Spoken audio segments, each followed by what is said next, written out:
Hello and good morning to another 9 till noon show. It's 9 o'clock. Let's get a news update and say good morning now to Emma Ryan. Thanks, Greg. Good morning. A meeting of Fianna Fáil Parliamentary Party last night heard calls for Sligo Leitrim TD Mark McSharry to return to the party. The move was proposed by Deputy Barry Keoghan last night and seconded by Senator Diarmaid Wilson.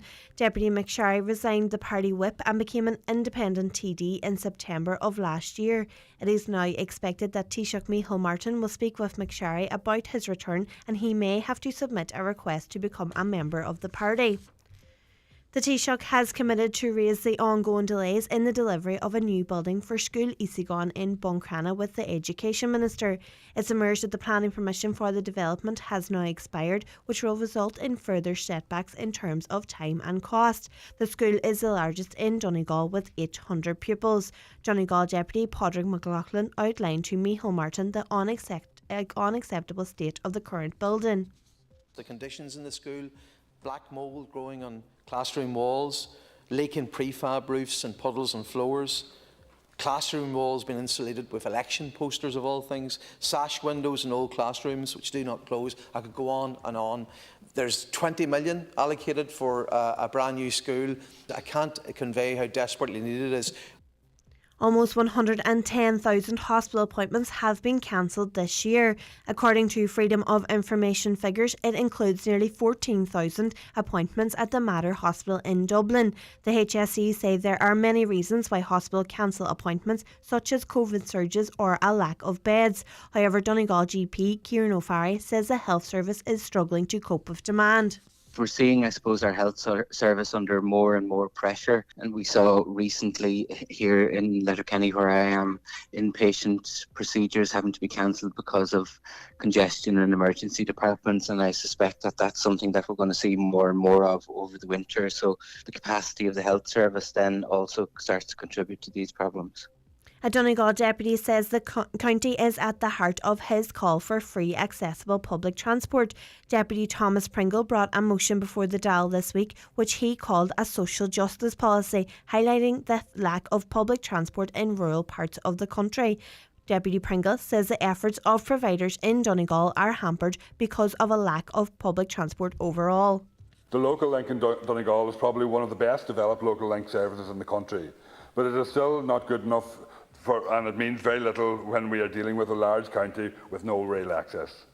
The local link service has greatly benefited our communities, and it is the first step in providing decent transport, but it badly needs extending to include all areas. It goes without saying that if you live in rural Ireland, you need to own a car. However, no concessions are made for our rural population in this regard.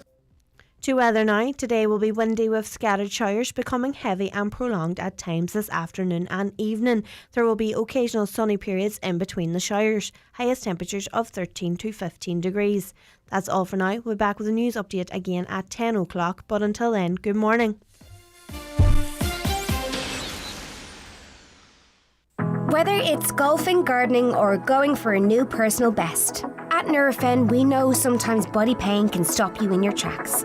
Time for the power of new Nurofen Long Lasting for body pain relief that lasts up to 12 hours day or night. So you keep doing what you're doing and we'll do the long lasting body pain relief.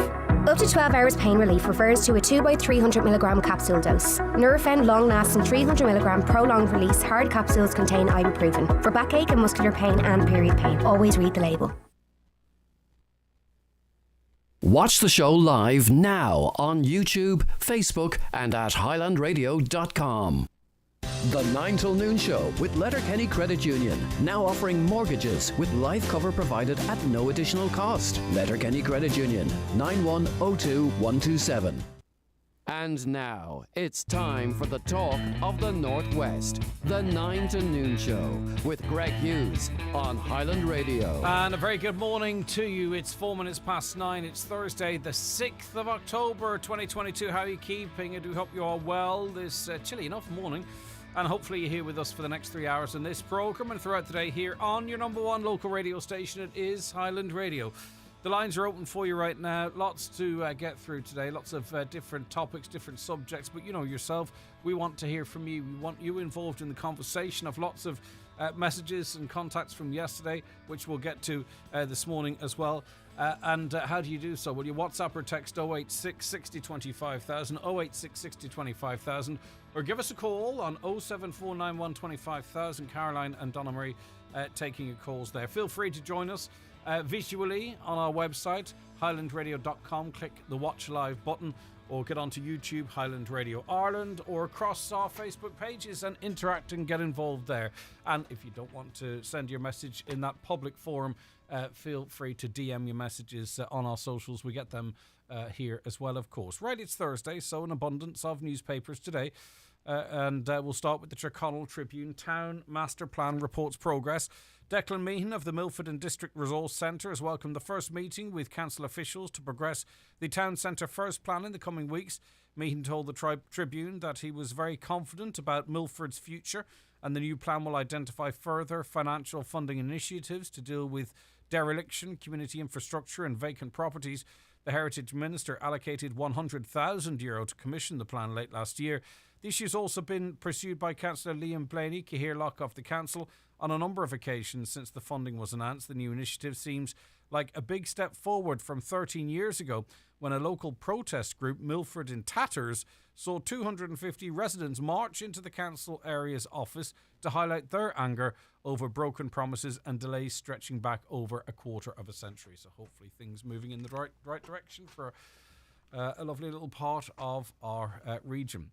The Thursday edition of the Donegal News this morning: a mother living in a mica crumbling home with nowhere else to go fought back tears yesterday as she told of how she could be just days away from being evicted. Donna Gamble of Ballindrate, with her 13-year-old son, a homeowner. Donna's mortgage repayments fell into arrears following the breakdown of her marriage. Her home is severely mouldy and rain is seeping in through the growing cracks caused by mica. Her story in the Donegal News today. The Democrat: some 179 Ukrainian refugees are expected to start moving into a €7 million apartment complex in Ballybofey later this week. The move was confirmed yesterday by the Department of Children, Equality, Disability, Integration and Youth, and I know this was suspected in the region that this could be what's going to happen to this housing. And of course there's a significant element of disquiet. The department has now confirmed that 179 Ukrainians are moving into the 47 apartments above the ground floor shops at the Finn Valley Shopping Centre on Trusk Road. It's received a €4.5 million makeover since they were acquired by the Remcol Group and refurbished after they were acquired in December 2020 for around $2 million. They consist of 8 one-bedroomed, 38 two-bedroomed and 1 three-bedroomed accommodation units. Back at the start of September, the Donegal Democrat exclusively revealed the apartment block, which is situated above several shops, including the Super Value store, was going to be put on the market. That story prompted quite a bit of negative reaction on social media, with many people expressing fears that locals would not benefit from the new facility, particularly at a time when the demand for local housing far exceeds the supply. Now, the reality here is this is a privately owned property, and it is up to them, same as with a hotel or an Airbnb or whatever it is.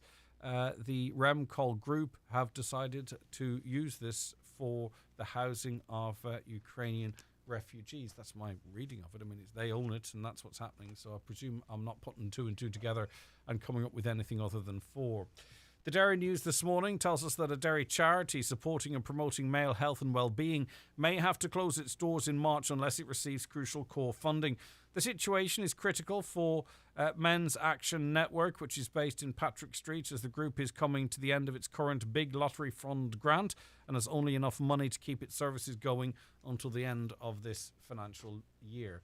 Let's go on to the national newspapers now and see what's making the headlines there. We'll start with the Irish Times. They tell us that your house is overvalued by at least 7%. Irish house prices are overvalued by at least 7%, the Economic and Social Research Institute has said, though I think here in Donegal we've a lot of catching up to do. I think this is a national overview. I don't think there's many overpriced houses in this county. Demand, though, we're seeing them come up to something close to more equal to other counties of similar size and demographics. Well, in its latest quarterly bulletin, the think tank warned that the state's property market was likely to experience a sharp slowdown in the coming months as wider inflationary pressures and higher interest rates weigh on demand. and we're going to have this ridiculous situation with interest rates going up that you could see houses that, say, for instance, first-time buyers could afford right now being available at a price they could afford now, but in the future not able to afford the loan, to borrow the loan against them. Do you know what I mean? And how frustrating and annoying is that? Well, in its analysis, the SRI modelled where house prices should be on the basis of various economic and demographic factors such as income, population, credit and interest rates. It found that prices were about 7% above their expected trend values as of the end of last year. Unlike the pre-2008 period when the overvaluation of property was driven by excess credit, this time around prices have been inflated by pandemic-related factors such as increased savings and curtailed supply combined with the increasing share of institutional investors in the market. All right, let's switch now to the Irish Independent. And this seems on the face of it good news. Let's see how it's rolled out. Gardaí will soon be able to provide schools, colleges and creches with photographs of registered sex offenders if they're seen acting suspiciously near their premises. Under the new laws, which Justice Minister Helen McEntee is bringing forward, Gardaí will get more powers to protect the public from sex offenders. An amendment to legislation due before the Dáil in 2 weeks will allow Gardaí to give members of the public photos of known offenders who are believed to pose a risk to the public. The move could see Gardaí contacting schools, colleges, creches and other institutions or even individuals to let them know there is a sex offender who poses a potential threat. It was originally envisaged the legislation would allow Gardaí to contact people to let them know there was a sex offender in their area, but this has now been strengthened to allow them to provide a photo of the criminal along with warnings about their activity. Does it go far enough? It depends how it's implemented. You know, it's all right that being passed as a law. There's a story which is starting to emerge now, which is worthy of and probably will end up being a streaming documentary, a Netflix or Amazon Plus or whatever it is, a documentary, Amazon Prime or Disney Plus documentary. The world of Irish dancing has been rocked by an official investigation into alleged results fixing. The headline in itself is going to be sickening to people. But serious claims have emerged of dance teachers offering inducements to judges, with 12 teachers so far being allegedly implicated through their text messages before competitions. Now, the oldest and largest governing body for Irish dancing has confirmed that it is investigating allegations of individuals allegedly offering various inducements to promote dancers to a higher than deserved placing at particular competitions. It's been reported that some of the most successful and well-regarded Irish dance teachers and schools will be subject to the investigation. The CLRG has appointed a former Court of Appeal judge to head an independent probe into the reports of cheating. Screenshots of text conversations showing 12 Irish dance teachers either asking for competitions to be fixed or offering to fix them were handed over to the Irish Dancing Commission in July. The Commission has published a statement detailing the inquiry on its website. It said in July, a ethics committee received allegations with a supporting documentation of several grievous breaches of our code of conduct. Such unethical behaviour cannot and will not be tolerated by the organisation. Right, okay, so listen. This is right across the country and beyond. Seemingly, that's the scope of the investigation. Is this something that you have an insight into, a comment on? Or maybe you feel you're on the wrong end of it? Let us know. Get in touch with us anonymously, of course. You can call the team 07491 25000 or WhatsApp and text 086 60 25000. But a truly remarkable story in the making there. On to the Irish Farmers Journal now, and prices for bull weanlings have jumped by €30 per head to €50 per head this week on the back of demand for 5,000 Irish weanlings for the Turkish market. Weanlings being bought for the market are averaging 350 kilograms, with 3 kilogram and above being paid in recent days. Two exporters are currently buying to fill contracts, which has added some competition to the trades. Hopefully you're benefiting from that out there. Right, we touched on this earlier in the week, but it has been mentioned now at the PD4 conference, which is taking place in Donegal, in Ballybofey more specifically. So let's go back to this story, because it really is quite a shocking comparison. It's not, well, the comparison not shocking. The findings of the comparison are shocking. It's the Irish Daily Star. Chefs in the Defence Forces receive just €4.20 to provide 3 meals a day for soldiers and sailors. Chefs in the Defence Forces receive just $4.20 to provide 3 meals a day for soldiers and sailors, less than a third of the allocation for prisoners in our jails. The issue was raised by members of PD Fora at its annual conference yesterday, which was dominated by the financial constraints in which the Defence Forces continue to operate. The conference in Ballybofey heard how military chefs must provide meals on a daily allowance 3 times less than the prison service, where chefs have an average allowance of €15 per prisoner. Union President Mark Keane, who was on this show earlier in the week, told delegates it could not be allowed to go on. I'm a chef in the naval service and I know firsthand what it's like. It's proving very difficult. And why wouldn't it be? Is that what our soldiers are worth to feed? $4.20 a day? A third of what prisoners are allocated? On to the Irish Daily Mirror now, and the war in Ukraine. Moscow's military elite say it's not likely to allow Vladimir Putin to launch nukes in his failing war against Ukraine. This is according to a top expert. The president would face an uprising and spark a Kremlin coup if he presses for a strike, according to the British source who advises governments on Russia. The source said a military mutiny is the most likely end for Putin's rule, though I'll tell you one thing, I wouldn't like to be gambling on that. He seems to rule with an iron fist. Well, the Kremlin elite believe the tyrant's nuclear threats are currently working as leverage against the West, the source said. But if he orders an actual strike, senior officers are likely to mutiny and mobilise against him, forcing Putin to step down or die.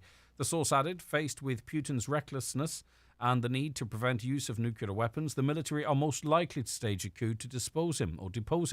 The second most likely group are Putin's presidential administration of acolytes, ex-KGB spies and ex-military led by Prigozhin. So far, they think his nuke statements are serving their purpose. So at the moment, by use of words, he's got their backing, but apparently they believe that he'll be overthrown before he's allowed to push the big red button. Lastly, further delays for our Leaving Cert students. Schools have been told that there's still no day. It's not Leaving Cert students, sorry, Junior Cert students. Schools have been told there's still no date as to when those results will be given to students. Is this something affecting you or someone in your family? Get in touch with us. I'd love to hear how it is affecting people. I know the obvious reasons, but to hear firsthand. Well, the Social Democrats have blasted the government for delays in issuing results for the Junior Cert, accusing it of showing blatant disregard to students. Now, the excuse being given is that they're focusing markers and processes on the Leaving Cert, and that's why there is the delay to the Junior Cert results. Education spokesperson for the Social Democrats, his name is Gary Gannon, said the thousands who sat the exam in June deserve to get their results in a timely manner. He said the State Examination Commission isn't even in a position to give a date for when they will be available. But as I say, I'm sure if you've got Leaving Cert students, I'm sure you got notification from your local school that is the case. All right, that's a run through what's making the headlines on the front of and inside the papers. Make your own headlines, raise your issues with us by giving us a call on 074 91 25000 or text or WhatsApp your view to Greg on 086 60 25000. The 9 till noon show is brought to you by Letterkenny Credit Union, with monster loans available up to €60,000 for all occasions. Visit letterkennycu.ie. Weanling prices up €50 a head week on week. For more in your Farmer's Journal, here's Paul Mooney. Exporters vie to fill Turkish weanling contract. Grain prices reach record highs. Planning permission for rooftop solar scrapped. What does the budget mean for farm building works? Major farmer data breach at Tirlawn. And with farmers facing record feed costs this winter, we have a 7-page special examining costs for winter finishing suckler cows and weanlings. Only inside this week's Irish Farmer's Journal. On sale now. Hi, Marty Friel here. Hope you can join me this and every Friday night from 8 to 10 p.m. with Rockin' Hits on Highland Radio in association with Arena 7 Letterkenny. Book a kids' party at Laser Quest Arena 7. Combine it with bowling and great food for a day to remember. For packages and bookings, visit arena7.ie. Dunstore's Double Savers gives you new ways to shrink your bill.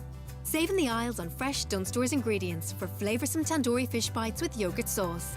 That's hake fillets, aromatic tandoori paste, fragrant coriander and light low-fat natural yoghurt, all for just €6.09. Then save again at the till with our 5 of 25 grocery vouchers. Shrink your bill with double savers. Dunstores, always better value. Terms and conditions apply. Voucher can be used on next in-store grocery shop of €25 or more. Breedon's Furniture, Cooley-Maville. With over 40 years of experience in furniture and floor coverings, they've got Irish-made furniture, suites, beds, mattresses, dining, flooring, slide robes and occasional furniture. Great prices and large selection now available at Breedon's Home Furnitures, Cooley-Maville. Thinking of changing your car for a new car? Get ahead of the queue. It's time to order your new 231 Nissan today. With an award-winning range of vehicles, your next car will be a Nissan. We are sure of it. Visit us in Letterkenny or Malin or online at imotors.ie. Are you renovating or extending your home and looking for quality products at a bargain price? Donegal Tile Centre, together with Rossview Interiors, are having a mega 2-day sale this Friday the 7th and Saturday the 8th of October, with wall and floor tiles at less than half price. Vanity units, bathroom suites and bathroom furniture all at ridiculously low prices. Get a massive 40% discount off a huge selection of light fittings and pictures. Also see the range of real leather sofas, dining sets and occasional furniture all at rock bottom prices. So come along to Rossview Business Park, just off the Polestar roundabout Letterkenny, this Friday or Saturday and pick up a real bargain. Okay, we welcome on to the programme now Sharon Corrin, whose home is falling to bits due to defective concrete products. Sharon, thanks for chatting to me this morning. You're welcome, Greg.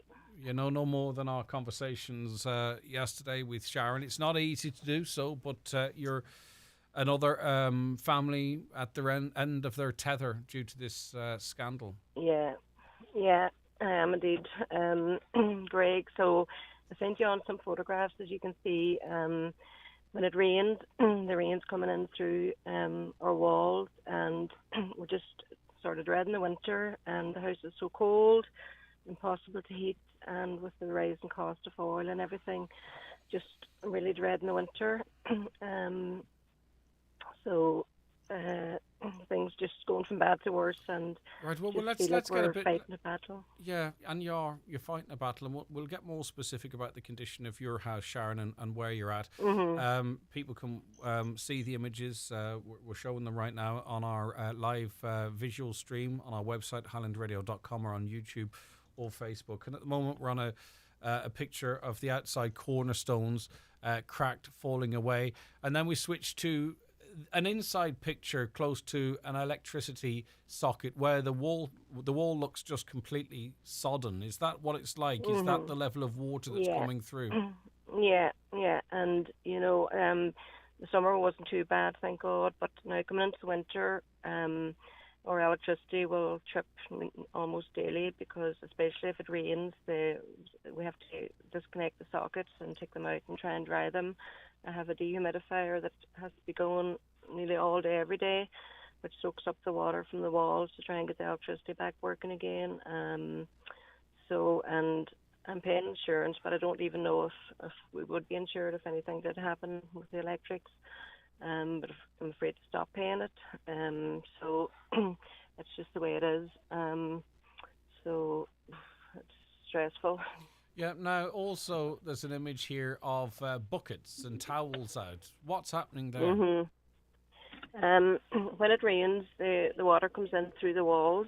And that's the conservatory, so it also comes in through other walls, but that's the main one. So it comes in through the walls, runs down, and we have to put down basins to dry up the water.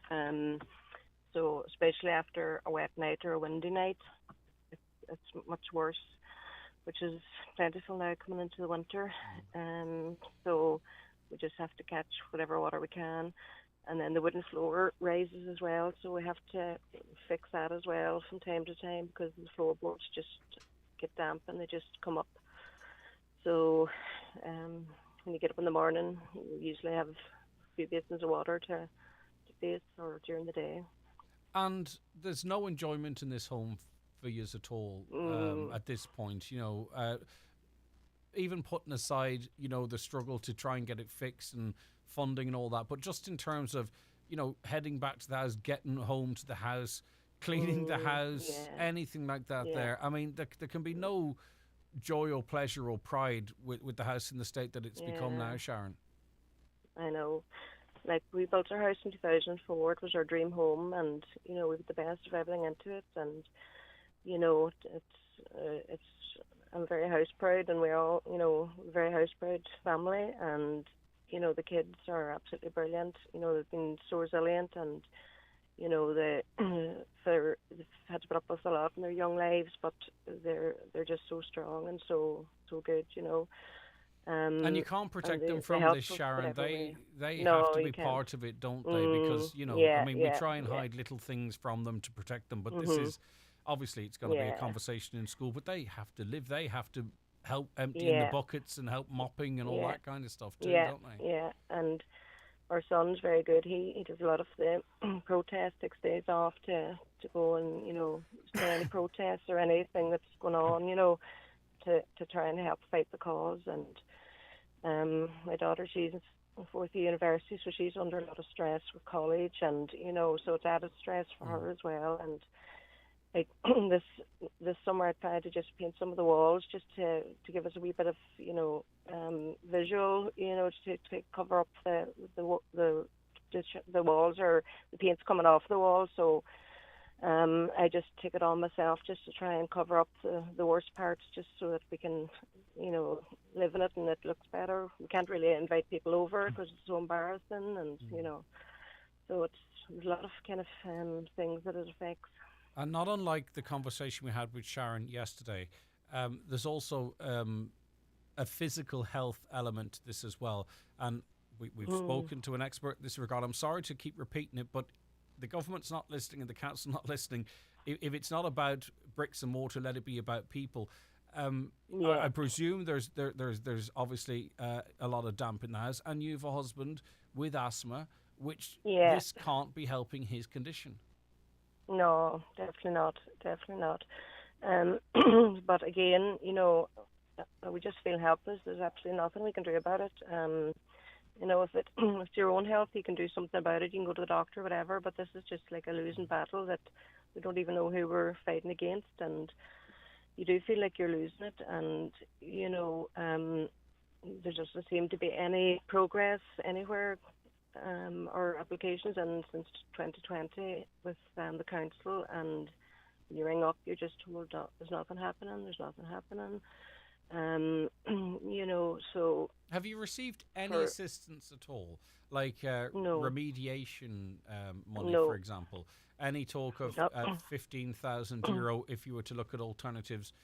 Is it, at this point, you don't feel you need to leave the house, do you, Sharon, or do you feel... No, well, not at the minute. We, what we do is we just light the fire in one room, and we try and stay in the warmest room, and then because by putting on the oil in the house, it's just going out through the walls. You might as well just be putting it on outside, so it's just a waste.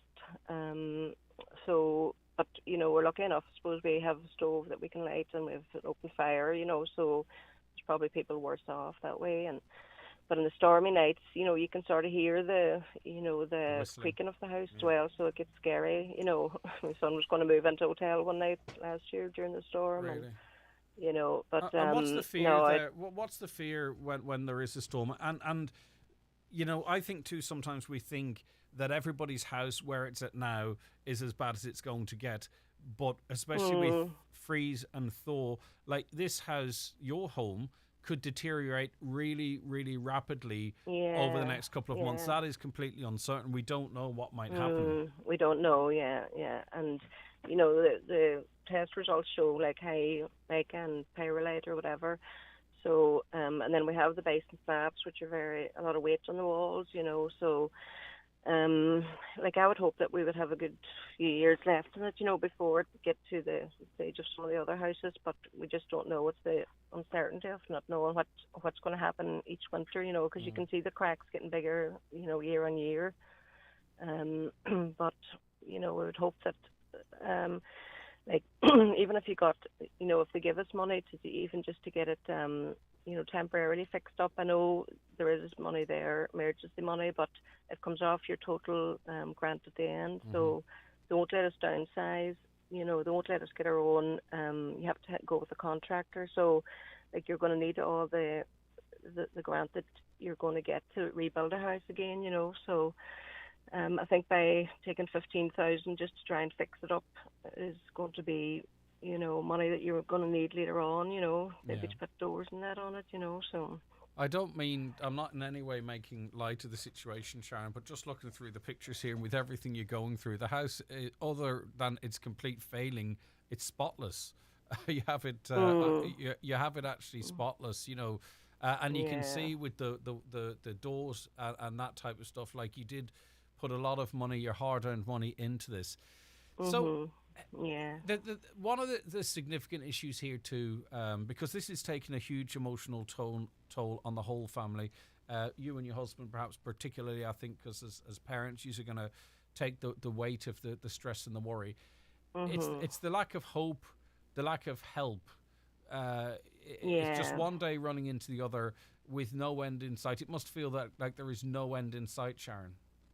No, that's the way it feels, that like we're a burden probably at this stage on the council and on the state, and they just would like it all to go away. But the only consolation is that we know we're not the only people, and that there's thousands like us, so that's, I think, the only consolation mentally you can have. But I try to stay positive for the rest of the family, but it takes its toll, and you can't be positive every day, and especially now in the bad weather coming in, and and it's just it does worry you. But if you knew it was going to happen in a year or in 3 years or whatever, then you could say, okay, but it's just the uncertainty and not knowing, And it's also, and I think it must be a particular problem with external walls, but using plug sockets. As you talked about the damp, and I'm not sure if there's an issue with mould yet, and the impact that has on the health. Yeah, right, but a lot of mould, Yeah, but even just plugging something in, do you know what I mean? Like, how can you with any confidence use electricity in that house? How is it safe? Like, how is this not an emergency, say that we can't have families living in houses where the power supply may be compromised by water? I mean, it's it's unfathomable. Yeah, and when you take out the sockets, like the sockets do be saturated, and thank God, like the trip goes, before it gets, and I'm sure, it's a safety thing. It's built into the electric supply. But like last year, I was cooking at family coming for Sunday roast. The oven just stopped working, and when we pulled out the oven, we discovered that sockets behind it were saturated, and so we couldn't cook dinner, and my dad lives near, so I was able to use his oven, just on a temporary basis. But, that can happen any day or any Sunday or whatever, so we're heading into, you're left with no power. We're heading into the period now of, higher winds, more rain, a greater likelihood of very cold weather. Where it's like about it's like -1 or 0 outside, and if the house had no heating at all, you'd be looking at 4 or 5, maybe 6 inside. Like, what do you feel the winter holds for you and your family in terms of as well having to find the extra money that you have to find to heat, even running that dehumidifier that you have? When you look forward to the winter, do you allow yourself to look forward to the winter? I don't mean look forward to it in a positive way. I mean actually plan for it. Like, what does it hold for you, do you think? Well, like, I think we're just so used to, at this stage, knowing that the house isn't going to be warm. So, it's, if I go into another house and I think, oh, this house has been warm, like, we're so used to our house not being warm, so you do get used to it, and you just get used to lighting the fires and staying, in one room and trying to make the most of the wee bit of heat that you have in one room, and just catch the water, and hopefully there's not going to be too many wet days and windy days, and And you've So got your buckets that's the only lined thing up. you can do. You've got your buckets lined Oh up. yeah, You we've don't got know the where basins, yeah. you don't know where those basins and buckets are going to have to be in a month's time, Mhm. depending on the damage. Yeah. The water will find its way Yeah. through different areas. Yeah. So you are effectively stuck on this scheme since 2020. Yeah. Have you been accepted onto the Mhm. scheme, or is it just in limbo? No, well, we were accepted. We got through stage 1, but then our engineer, he put in for option 1, which was Full demo, or wasn't option 2, I think.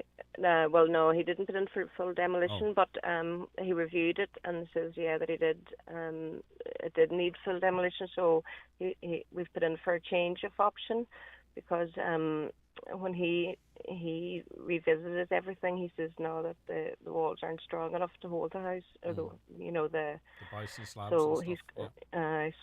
and the council told us because we're going for a change of option, it's going to take longer, because the people who are at the start of the application will be given priority, so that's going to push us down even further down the road, I think. Do you ever, and it would, under the current scheme, have you managed to calculate how much money you yourselves might have to find?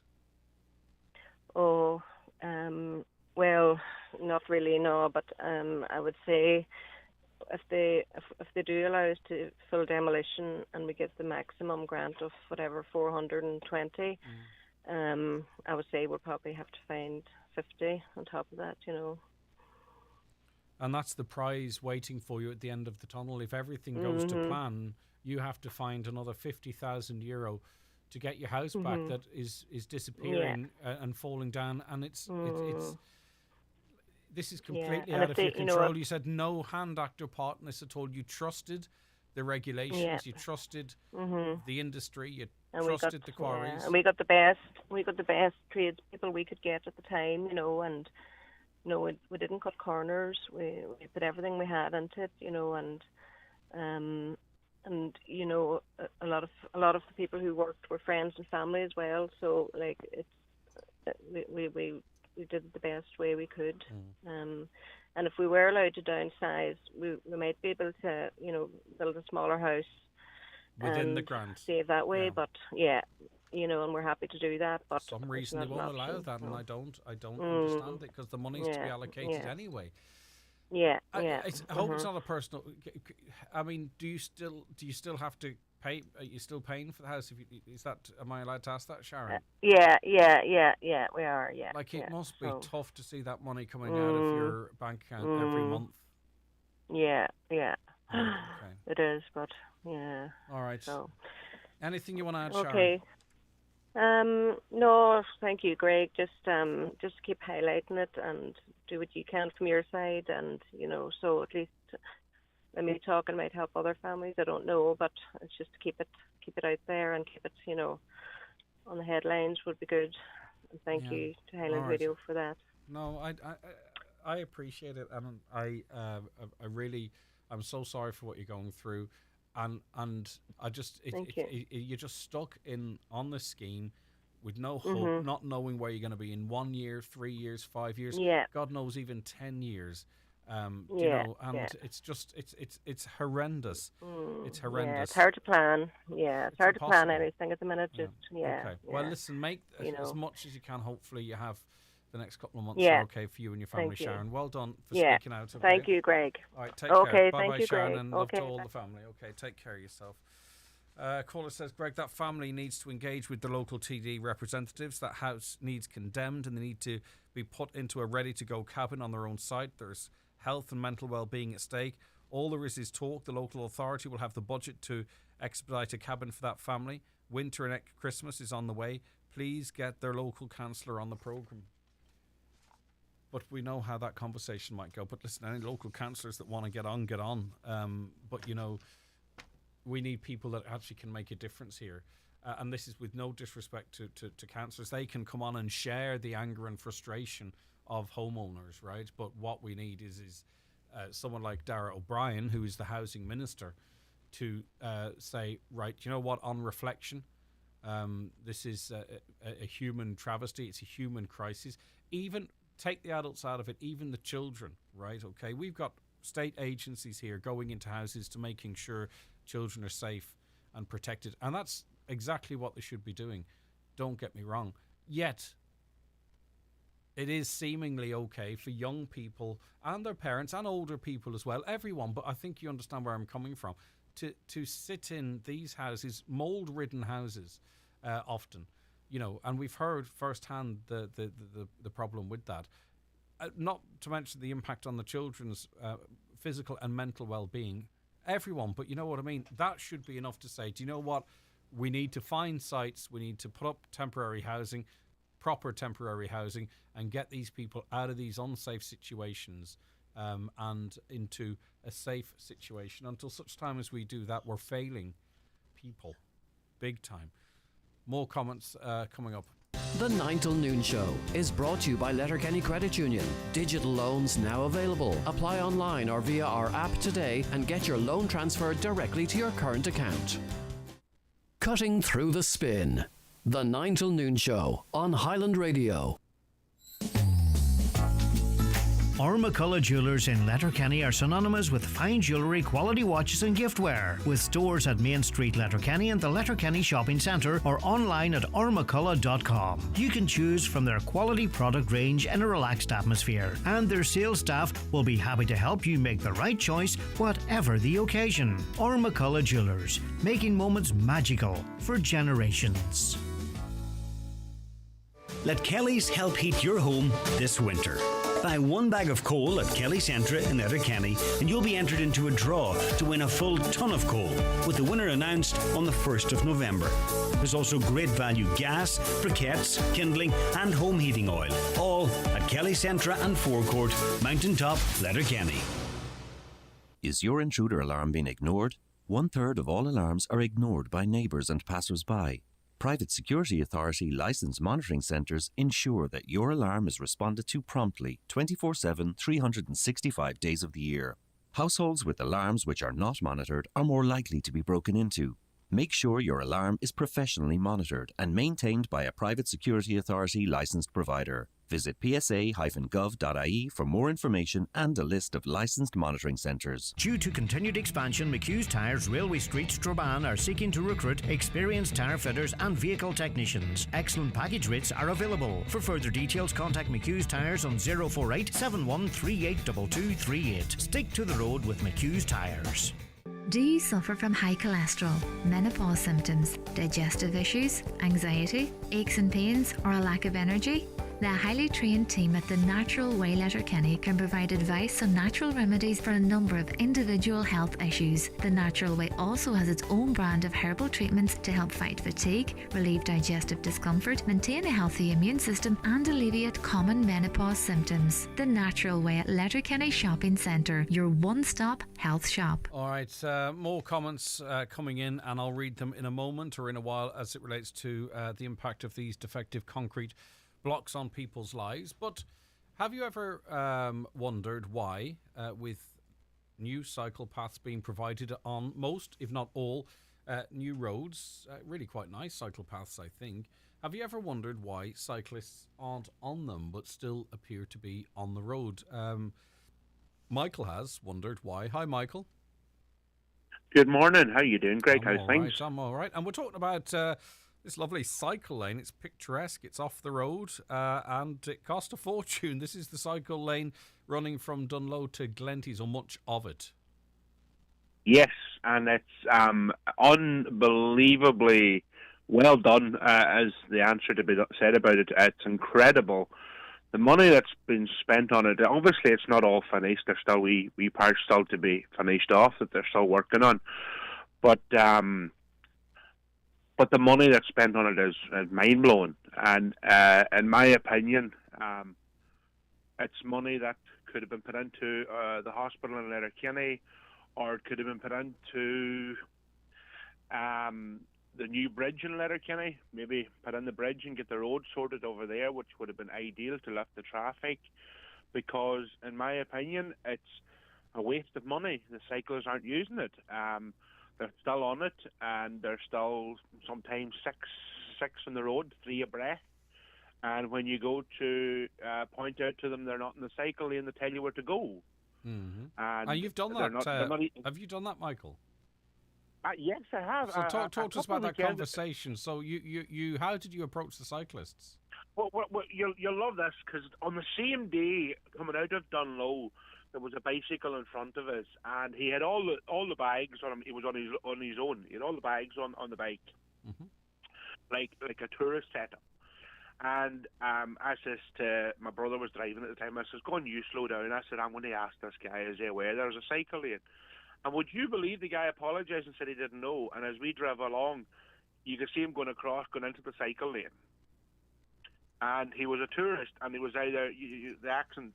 I wasn't sure whether it was American or Canadian, but it was sort of that accent. He was on holiday. And it was so further on down the road. We were coming up towards the Garbahy Bridge, they call it, and there was a tailback of maybe 13 vehicles, and you have to obviously allow for the bridge. There's no cycle lane for the bridge where the bridge is.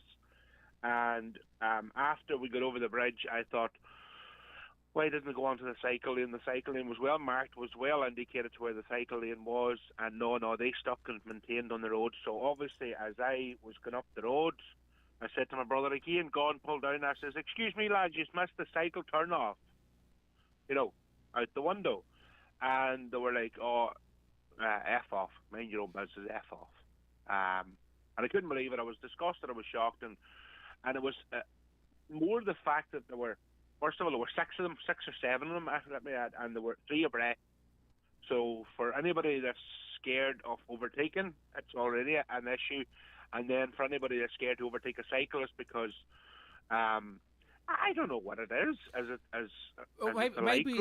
Maybe I haven't been on the cycle path. I'm not going to lie. Maybe it's not equipped for the racers that they cycle 2 or 3 abreast if they want to. Maybe it's not wide enough for the way they want to cycle, or it's not as good as the tar. No, the tire's the same tire now. In fairness, because I spoke to one of the councilmen. It's the exact same tire. The tire's no different, and it's the same hard filling that went in before it. Honest to God, you wouldn't believe this. There's wee small country roads out here that are good. They're nowhere near. Honest to God, Greg, it's a pay to come down and see it. I've driven past it many a time. I just haven't gone as far as the cycle. I'll get a bike first, and then I'll try it. What you do is, but you could even do that, hire a bike and just give it a go. Right. But what Michael, the question I want to ask you though, and it's on the tip of my tongue here. I understand where you're on about redirecting this money, okay, but that's not going to stop you and your brother getting frustrated being behind cyclists.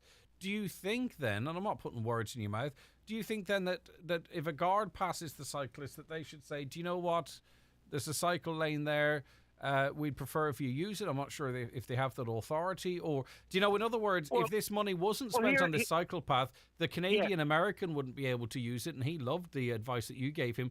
It wouldn't fix the problem. And he was very... Yeah, well, we see, here's where my theory lies with this one and what you're saying. As if you're on a vehicle, whether you're in a car and you go to overtake a lorry, and next thing you come on 6 or 7 bicycles and you hit them. Who's most liable there, considering there's a lane for them? It's been built specifically for them. Are you going to be liable for causing an injury, causing an accident, and maybe even death, because these people are not willing to use what's been provided for them? So who's liable there in terms of in your car? Like, we're paying car insurance, we're paying road tax. But they also pay insurance through the cycling club. That's often been pointed out. Yeah, no. That's not my point. My point is they're not paying the road tax, but this lane's there specifically for them. I would see through. There is so much of Donegal. Now, I was on an argument quite recently on social media because they were asking for agricultural vehicles to be off the roads on Sunday to allow cyclists to be able to use more country roads, and I nearly died laughing. You know what I mean? I'll let my animals starve on a Sunday because you want to go out on your bicycle. You know, I don't know if it's a case as the lycro's too tight that it's taking away the oxygen from the brain cells. I don't know. It's not that, Michael. Something's not right. Something's not adding up.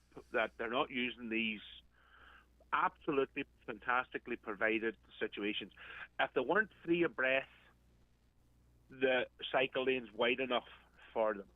Right, okay. That's the bottom line. They could even be 2 abreast on the cycle lane. But maybe, hopefully, somebody might come on your show and explain to us why maybe as you said, as the racers. But the point is, you see, if they're not going to be using it's part of it, though, right? If you're and cyclists, feel free to get involved. But say, for instance, you're challenging yourself on your bike to go from Malin to Mizzen or to go from Dunloe to Donegal Town. It's on the road, isn't it? That's what you see on the Tour de France, and that's what you do. You put your gear on and you cycle on the road.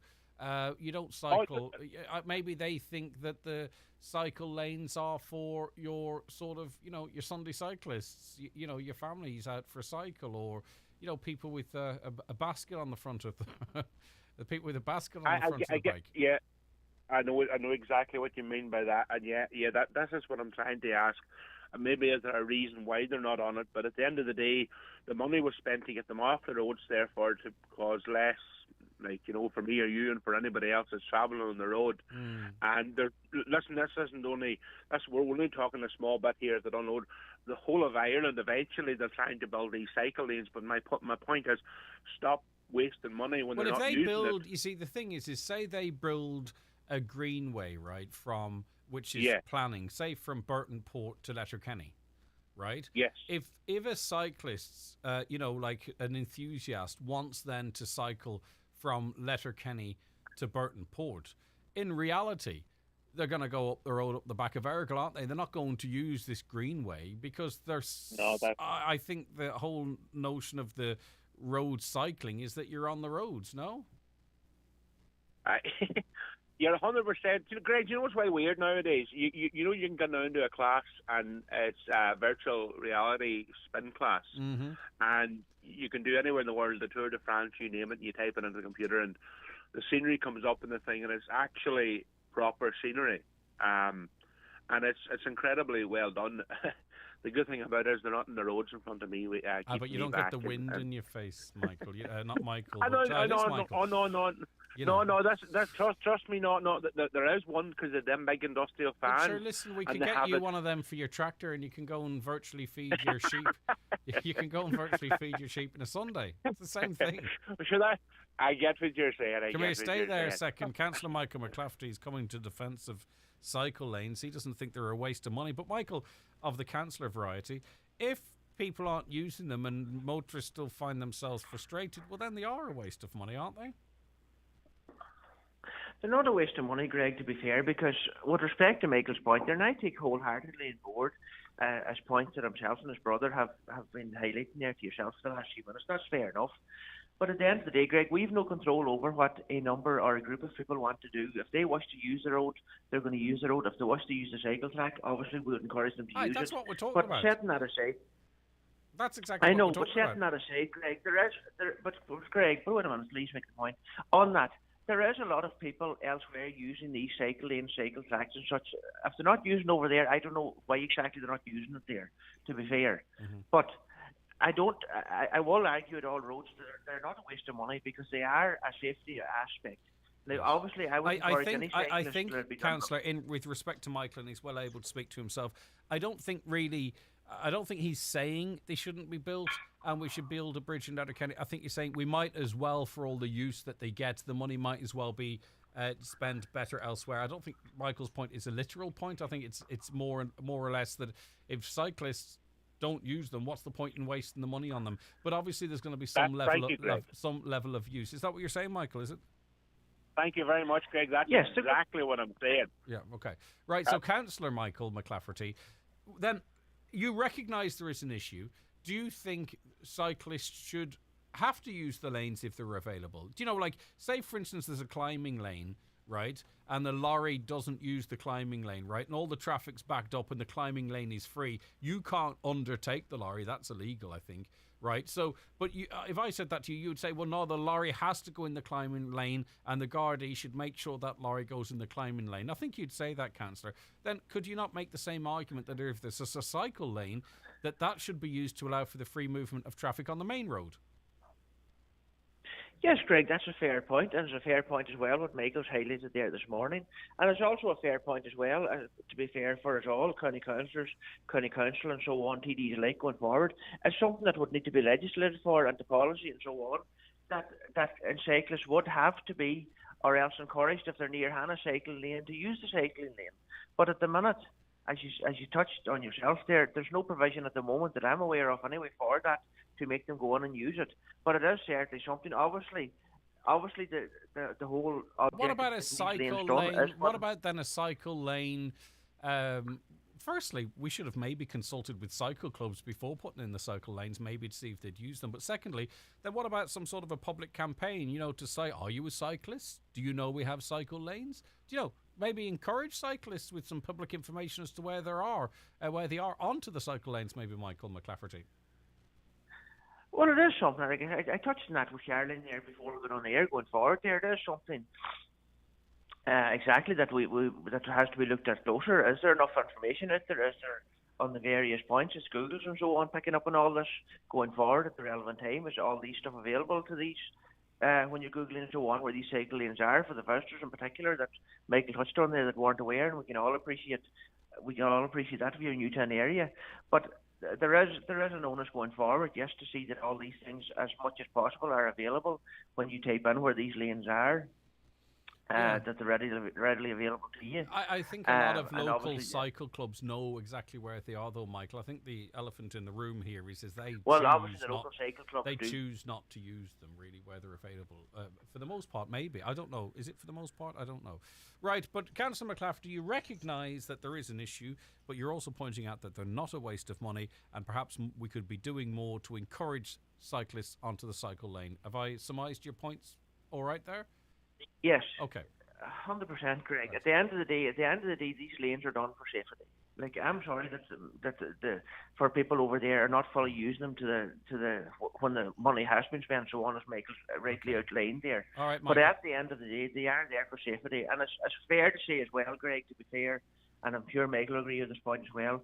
There will be a certain amount of cyclists, at least, because I know cyclists over there in Dunlow, Dingery, and I know for a fact that they think it's a brilliant job. Good stuff. Well, I know for a fact they've thanked us for pushing on. Michael McClafferty, thank you very much indeed. Michael, when I'm in my car driving around on a Sunday, I don't want tractors holding me up. You're right, but at the end of the day, could you not feed your animals when I'm working, Michael? Well, the animals have to get fed during the winter twice a day, and then during the summertime it's even worse because then you've got lamb and you've got cattle that are calving. So therefore, I know you're only joking. I'll tell you what it is we have a shared space between agricultural vehicles, pedestrians, cyclists. None of us want to hurt each other. I don't think any of us want to pee each other off, but we just have to come up with some sort of mutual respect that makes it all a bit usable for each other. All right, Michael, listen, thanks go ahead. Before I go, if it's a workout they're looking for, they could volunteer in local farms so they don't have to cycle, and they could be graping out buyers, and they could be... Come on, you're taking the hand now, Michael. Good luck to you. Thanks very much, George. See you later. Bye-bye. All right. Okay, back after the news and obituary notices. The 9 till noon show is brought to you by Letterkenny Credit Union, offering low-rate car loans with fast approval. Apply online at letterkennycu.ie or in office today. With a smart meter, you can take full control of your home's electricity usage. But here's the important bit.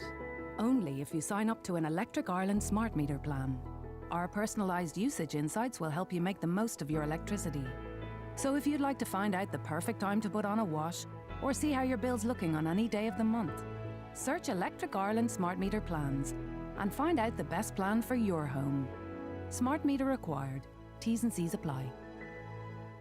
On this week's Business Matters, I'll be talking to lifelong member of our Foe Football Club and Secretary and Director of our Foe Community Sports Development, Liam Porter.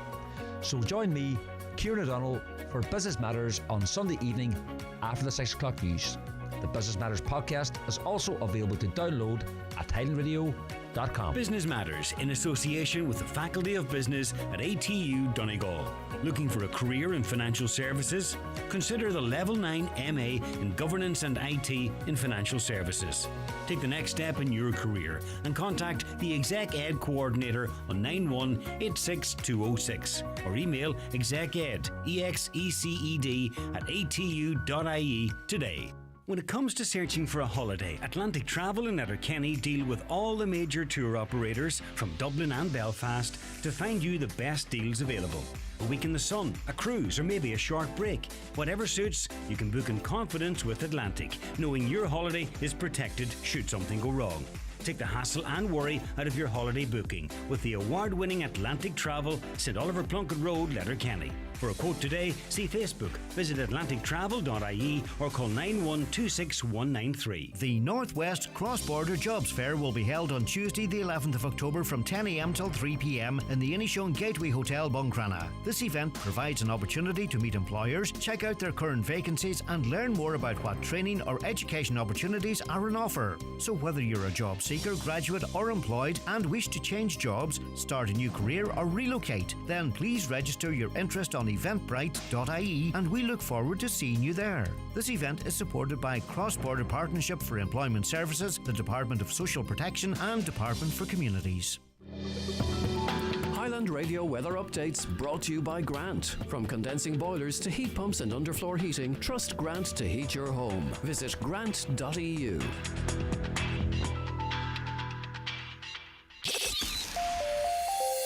Live, on air, online and on the Highland Radio app. This is Highland Radio News.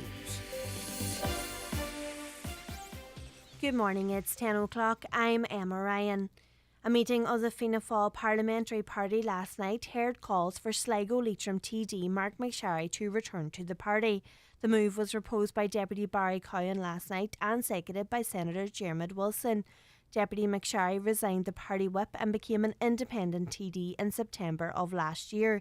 It is now expected that Taoiseach Micheál Martin will speak with McSharry about his return and he may have to submit a request to become a member of the party. Progress on the master plan for Mulford has been welcomed as a positive step forward towards the future of the town.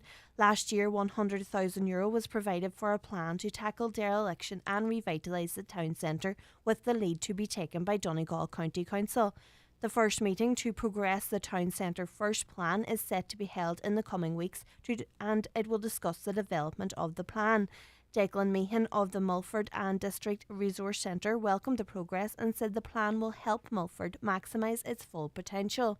It's a hugely positive story for Mulford and the surrounding area. It's been years since we've seen significant investment in the town of Mulford, and this is a great first step now.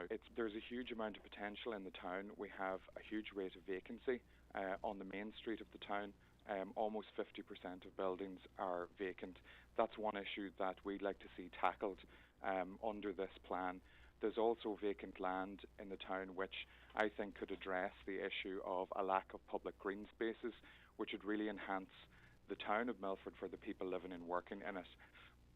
The Taoiseach has committed to raise the ongoing delays in the delivery of a new building for School Isigon in Buncrana with the Education Minister.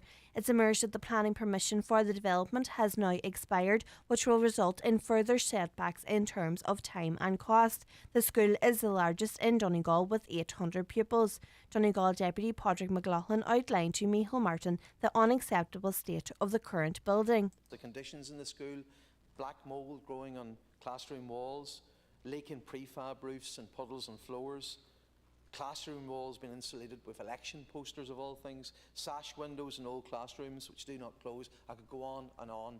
There's 20 million allocated for a brand new school. I can't convey how desperately needed it is. Almost 110,000 hospital appointments have been cancelled this year. According to Freedom of Information figures, it includes nearly 14,000 appointments at the Mater Hospital in Dublin. The HSE say there are many reasons why hospitals cancel appointments, such as COVID surges or a lack of beds. Donegal GP Kieran O'Farrell says the health service is struggling to cope with the demand.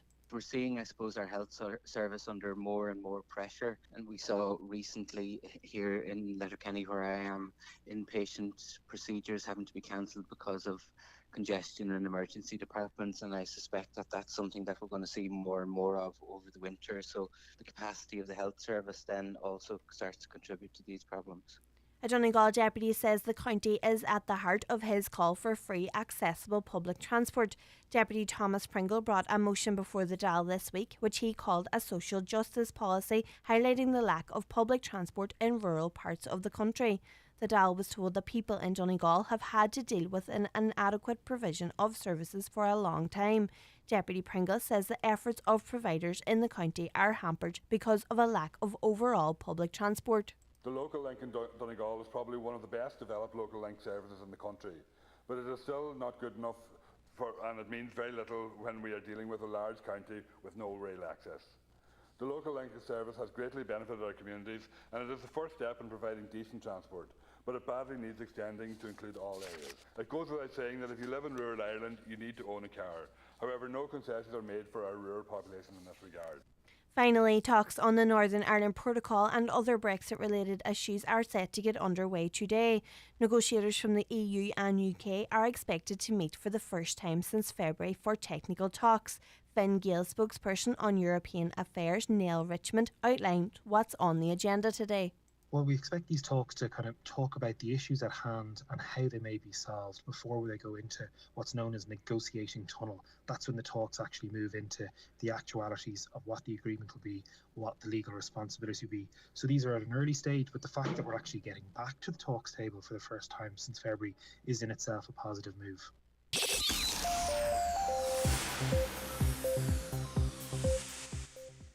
To weather now, today will be windy with scattered showers, becoming heavy and prolonged at times this afternoon and evenings. There will be occasional sunny periods in between the showers, highest temperatures of 13 to 15 degrees. That's all for now. We'll be back with an update again at 11 o'clock, but until then, good morning.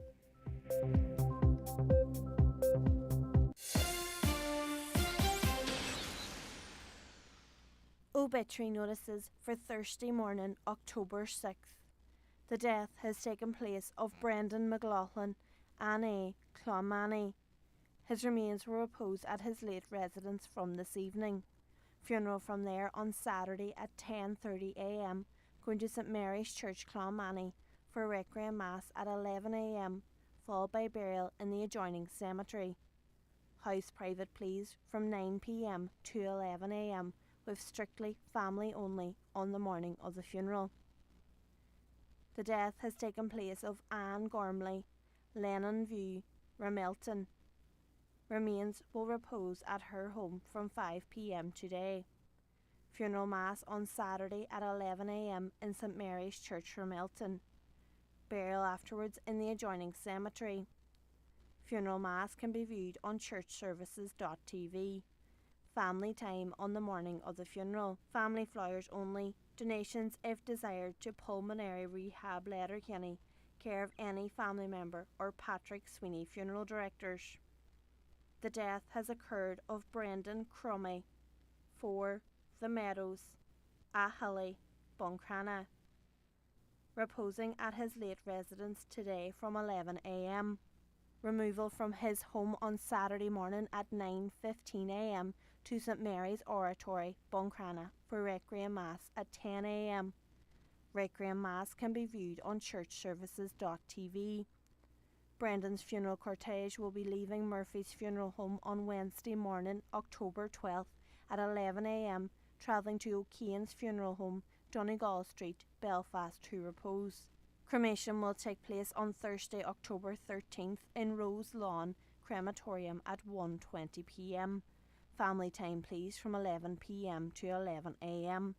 Family flowers only please. Donations in lieu if desired to the Irish Cancer Society, care of any family member or Murphy funeral directors.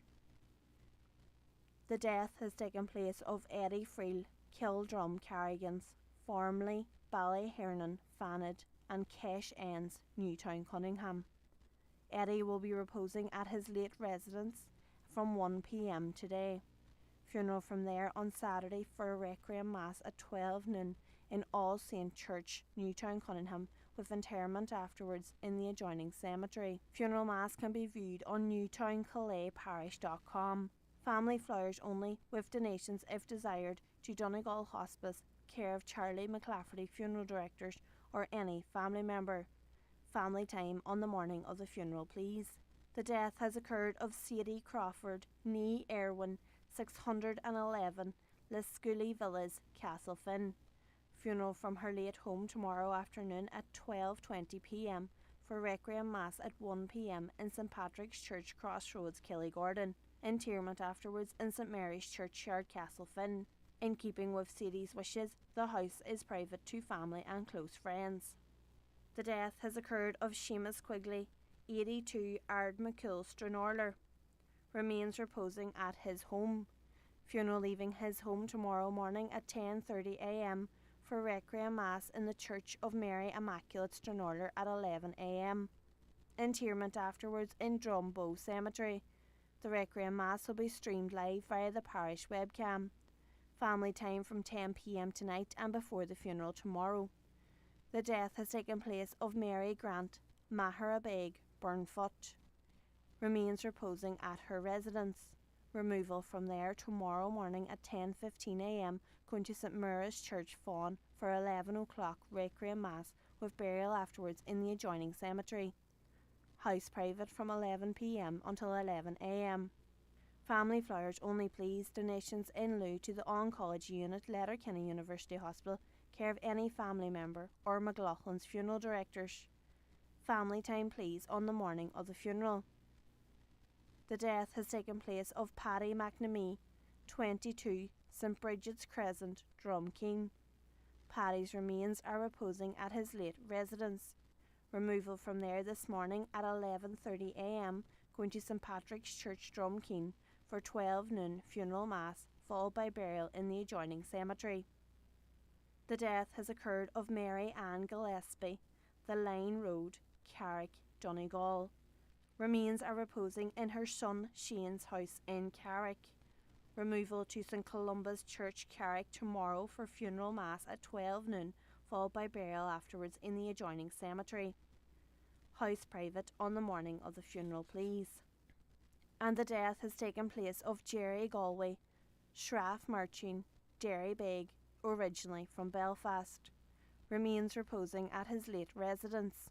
Funeral mass in St Mary's Church, Derry Beg this afternoon at 2 p.m. with interment afterwards in Maharagallen Cemetery.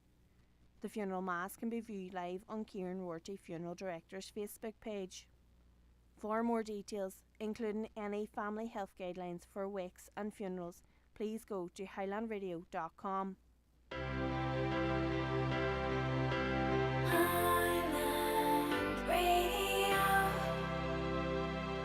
Right, you're very welcome back to the second hour of the 9 till noon show. Good morning. If you're just tuning in, you've missed an interesting hour. Quite a mixture of topics, of course. We had Michael on talking about cyclists not using cycle lanes when they're available. And then we had Sharon's heartbreaking story of the reality facing hundreds, if not thousands, of Donegal people, and in 12 other counties as well, by the way, the reality of living in a house which is falling apart due to defective concrete products. We're going to get to some comments. Let's start with the cycling. Most of the roads in Ireland were built for bicycles rather than motor cars. The only road in the Letterkenny area is the dual carriageway that was purposely built for cars. Maybe we should consider this in regards to who has the right of the road. Well, someone else said cyclists are on the dual carriageway. But anyway, I'll get to that comment. They're the same near the mountain top by Illistrin, out on the road, not on the bicycle lane, but out on the road. Why is this? Greg, those cycle lanes are 100% a complete waste of money. The cyclists do not use them all around Letterkenny, the town business park road, etc. The cyclists hold up the traffic on the road and the cycle lane completely empty right beside them. Well, to be honest with you, if I was a cyclist around Letterkenny in the urbanised area of the town, I wouldn't want to use those cycle lanes. They're very narrow. Cars often on them, cars turning and not really perhaps checking if there's any cyclists on the cycle lanes. Seems to be a few drains in them as well. So in relation to the cycle lanes around Letterkenny, I'm not sure I'd be too keen on being on them myself. It feels like you'd be putting your life in your hands.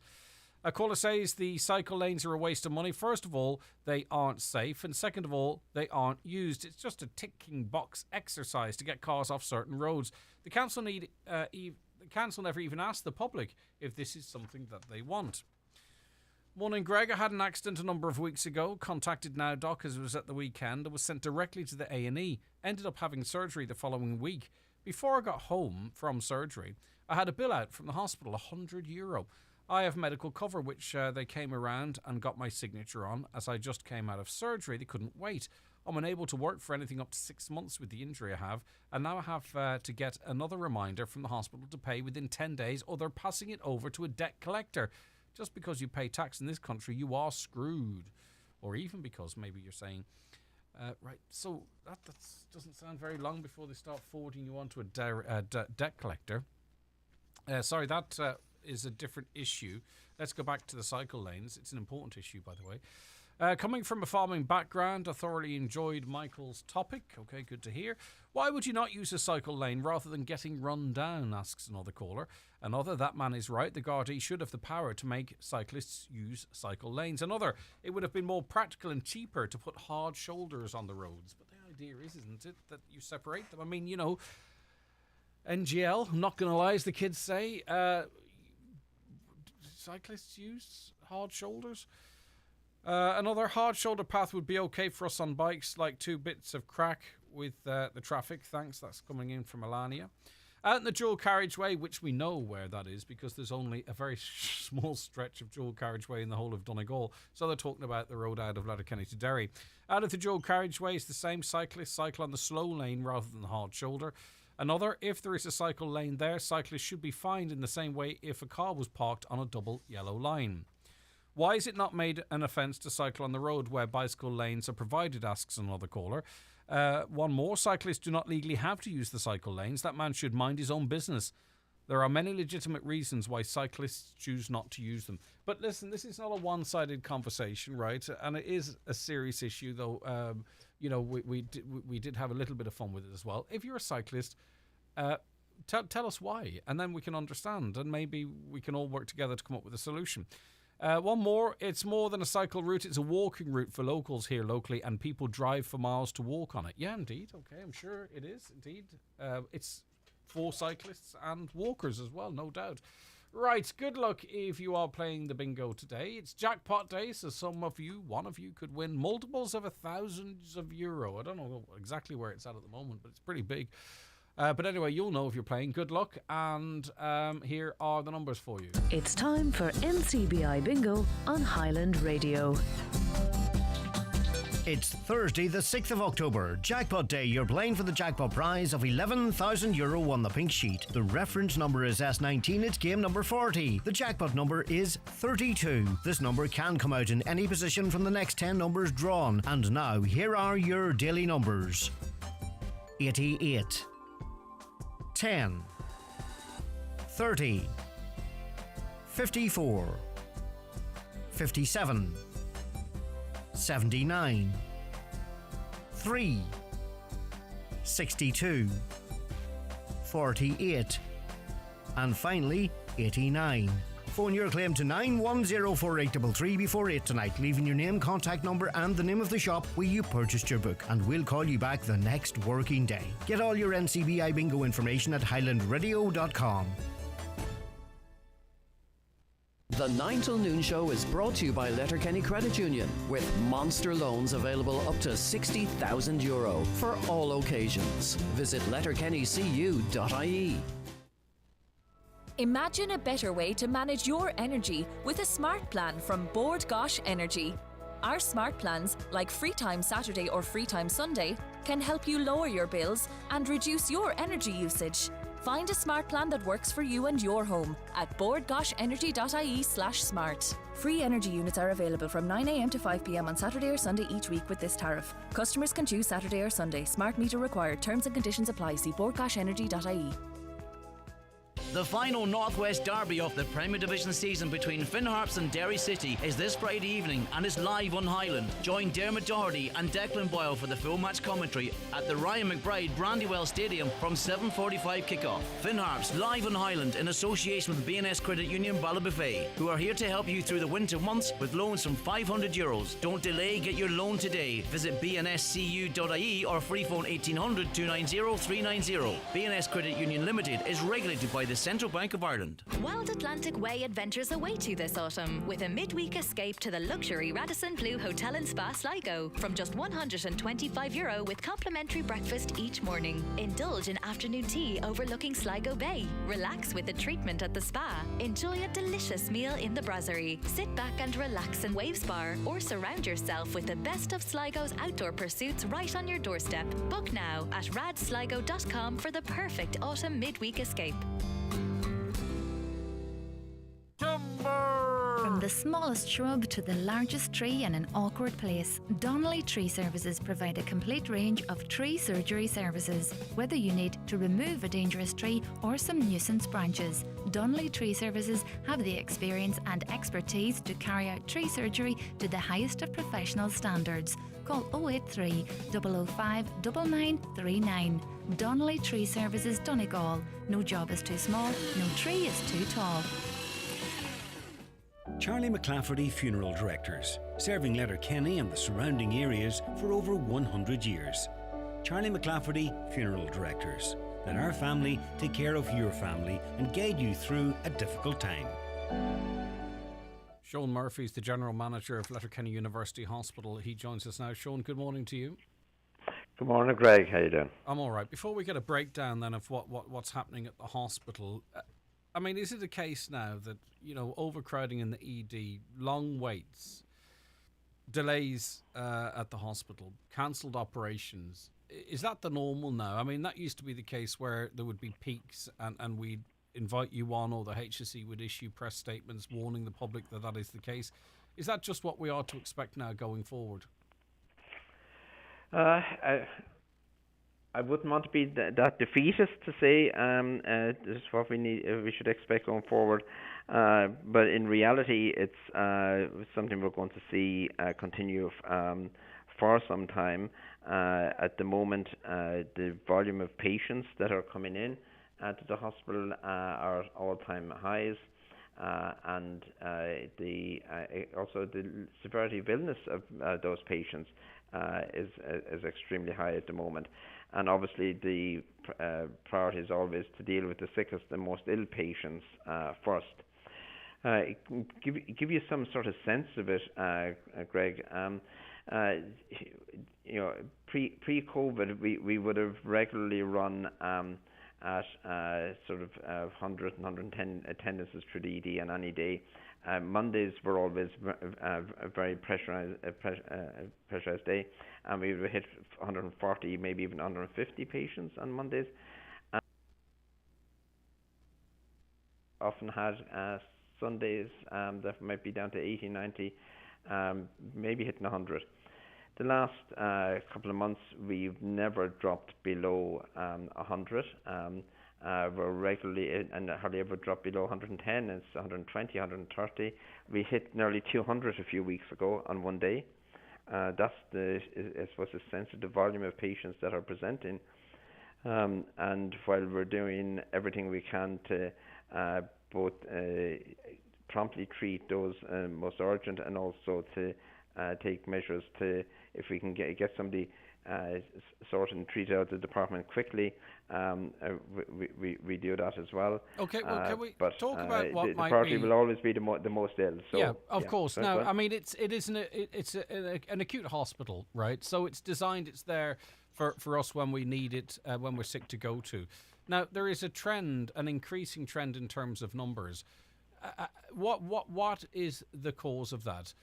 Is it that the population is now more reliant on the hospital, or is it connected to the fact that we constantly get calls from people who can't get a GP's appointment? Now, I know from people who triage in the ED, there's not an awful lot of people there that shouldn't be there. So talk to me about what's causing this increase in number then, and what's going on.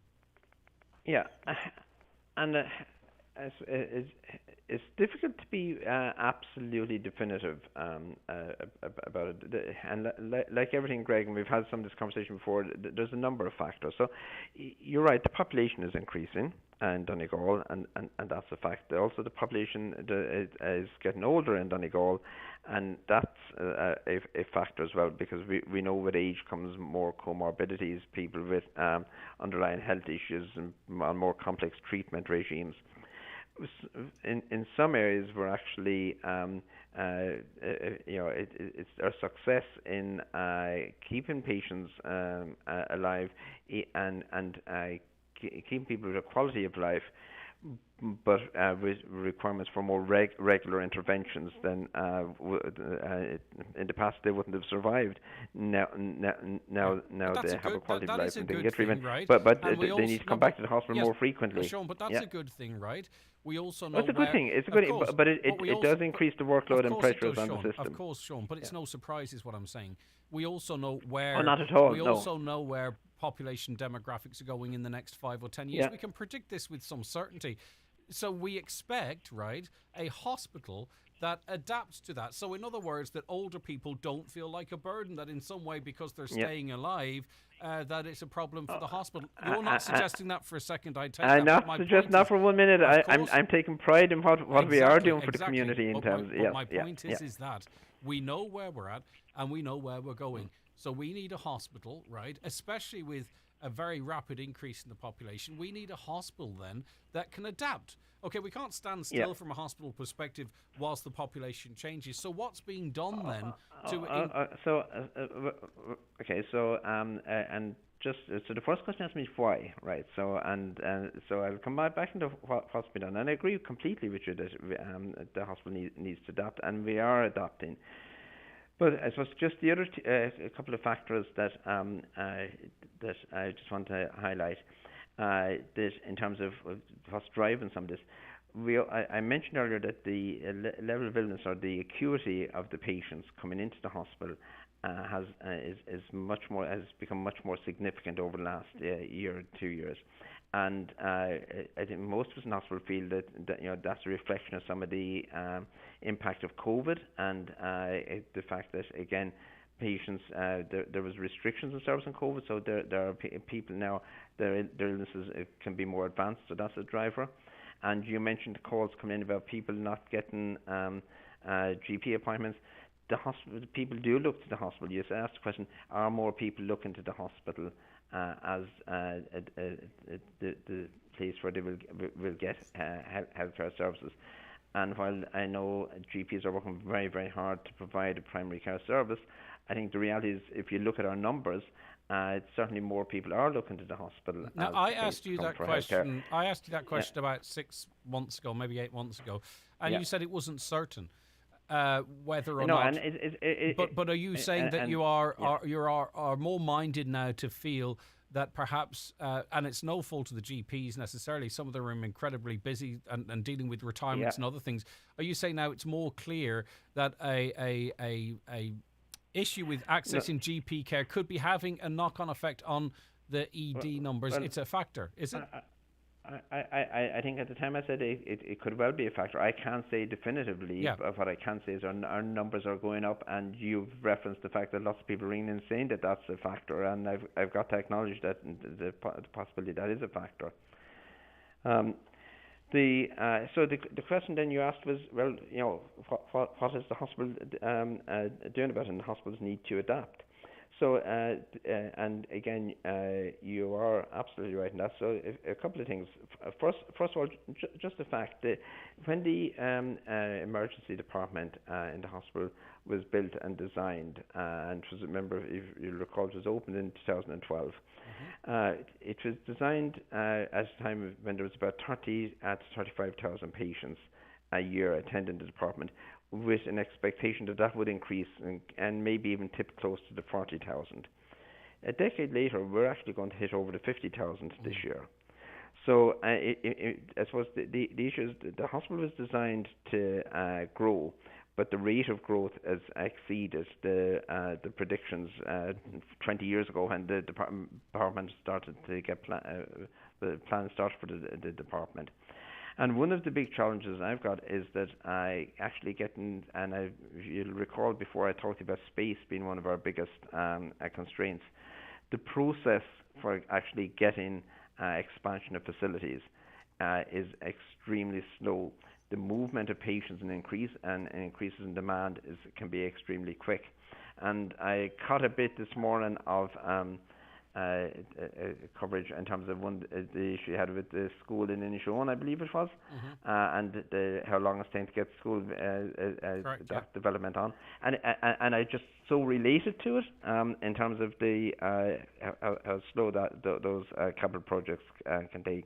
So the hospital is adopting. We were actually designing and working at the moment with HSE Estates in terms of future developments in the hospital, but they're not going to happen this year or next year. They're going to be some years away. We're already working on next on a dialysis unit. That's a space, the right? Other, so the space, and that's critical. And I've laboured it because it's really important. It is critical. But when we spoke to Professor Kenmole Peter on this programme, he said there is, within the health service, not exclusively in Letterkenny, there's a frustration now that medical professionals are finding themselves effectively having to treat or feel that they're that people feel like a number, right? Issues with accessing diagnostics, discharges, home care packages. You know, with all due respect, with a bigger, as it is important, with a bigger ED, it's not necessary. It might be a more comfortable experience for people waiting, but it's not necessarily going to fix the bottlenecks in the hospital itself, is it? Are we over-focusing on things in the ED and not the wider issues that are causing the problems in people getting into hospital, being made better and getting out? So, and I can assure you, we're not just focusing on the ED. And when I talked about the space issues, it's not just about the emergency department. So, again, one of the projects I'm trying to get, working really hard to get over the line at the moment, and is to move our ambulatory urology service into a modular build to open up extra beds in the hospital, extra inpatient beds to address that increase in activity. I've labelled the space because it is really, really important, something we probably don't give enough attention to, and we might come back to it again another day. You mentioned a number of other things. Home care. Home care is not a solution within the hospital; it's outside the hospital, and so some of these issues are broader system issues. We know that there's been a lot of really good work. With all due respect to you, Sean, the HSE issue press releases, press releases that say don't attend the AD in case of an emergency because we have such and such an amount of people waiting access to a bed. Now, presumably, those beds are being taken up by people, and delayed discharge is going to be a factor. So, I mean, whilst they're external, they are being cited as a bottleneck for us accessing the hospital. So they are in. They are. Sorry, and if I'm not clear here, Greg, sorry, let me just repeat. I'm not saying for 1 minute that this is not an issue, and we've seen our delayed discharges increase over the last number of months. They have been very high. We've worked really hard with our colleagues in community services to reduce them, and this year we've seen that those numbers increase again. But the solution to that is not within the gift of the hospital. So there's two big challenges there. I understand. Three big challenges, in fact. One is the availability of nursing homes places within the county. The second is the difficulties that our colleagues and community have in recruiting home carers. We have people who are in hospital beds that have been approved for funding for home care packages, but actually it can be quite a challenge to actually find people who are prepared to actually take on the job of being home carers. And the third element is that, as you know, we've done some fantastic work, and it's good work, in terms of improving our community hospitals to make them more appropriate, particularly long-term residential facilities, more appropriate environments for elderly people to have a quality of life. But the cost of that often is that while those works and upgrades are going on, those hospitals are closed to admission, and then therefore we don't have those facilities to discharge patients to. We're also looking at a number of initiatives with the community to look at, like the community intervention team, to look at patients who come in to the hospital for interventions and treatments that could be provided at home. and again, that community intervention team has really started development. It commenced in February this year, and it's been growing since then. And again, taking some of the more routine patients interventions that like catheter changes, etc., and say, why take a patient into hospital? Could somebody go out and do that in the patient's home? We've also been working at looking at developing pathways that. So you mentioned diagnostics. That when patients come in, there are fast tracks to say, okay, patient with this condition has these investigations. Let's get those done as quickly as possible. Make a decision, make a diagnosis, and either discharge them or admit them and know exactly what we're doing. We would have talked before about the fact that the Friends had purchased a second CT scanner for the hospital. We got approval earlier in the year to recruit extra radiographers. It took us some time to recruit them, but we are now starting to run that second CT on a routine basis. We've always used it, but as a backup. We're now starting to utilize it 2 days a week, and we will expand on that as we recruit the extra staff in to improve our additional cardiac technicians to try to again reduce the waiting time for things like stress tests and echocardiograms. And working with our colleagues in the community, we have an enhanced community care program for cardiology, where we're actually doing some echocardiograms within a community setting. So there's a whole raft of areas where the hospital is responding and is developing new approaches. Okay, and you've made rather that point. than saying the old-fashioned model. I know your time is short this morning. Yeah. You're busy, but so everything you've talked about now is through. We've been, it's the summer. Okay, when traditionally, and we did maybe somewhat get a break from COVID through the summer when things are traditionally a little quieter, right? We're now heading into the winter period where we are going to see more flu. There's some flu around. We are going to see some people who are vulnerable to COVID going into hospital, or people with COVID being diagnosed whilst in hospital. What are you expecting? What are you expecting then for the winter in terms of our access to that hospital, our experience in that hospital? What are we talking about in terms of ED delays? What are we talking about in terms of cancelled operations? Obviously you don't know, but what do you sense is going to happen given the trends this year and looking on previous winters? Okay, so again, a couple of comments.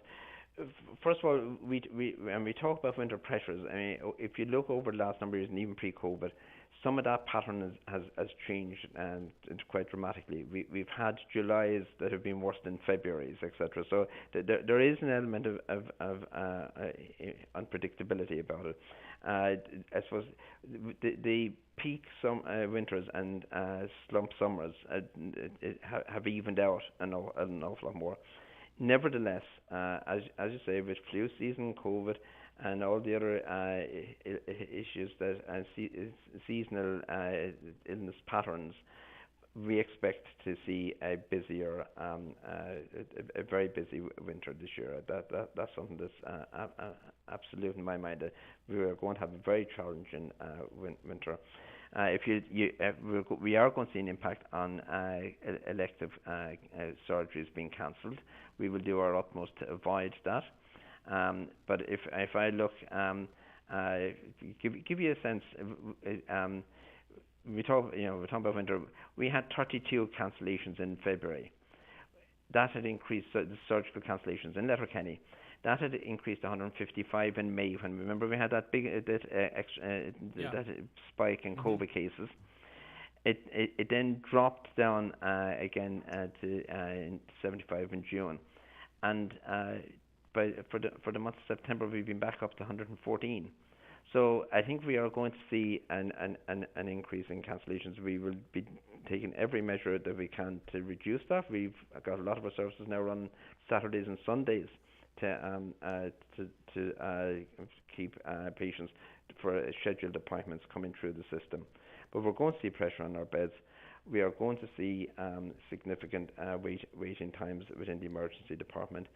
And I suppose one of my key messages there is if people see the emergency department is easier than waiting for an appointment elsewhere, then again, be aware that the focus will always be on our most urgent patients and the patients who are most critically ill. So patients for minor conditions will experience extremely long waits. We have to look after those that are most at risk. Can I ask, in terms of beds... Sorry, can I just mention one thing, which is just to know, I've mentioned the committee and primary care and the work we're doing with GPs. Also, just to acknowledge, we're also working very closely with the ambulance service, and we've got a really good relationship with them at the moment to actually try and do what we can to keep patients going through the department. Two very quick ones then. Like, how many beds are available in that hospital today versus, say, 5 or 10 years ago? I struggle to go back 5 or 10 years. From memory, I think about 10 years ago we were at about 320. By 2019, we've gone up to 340.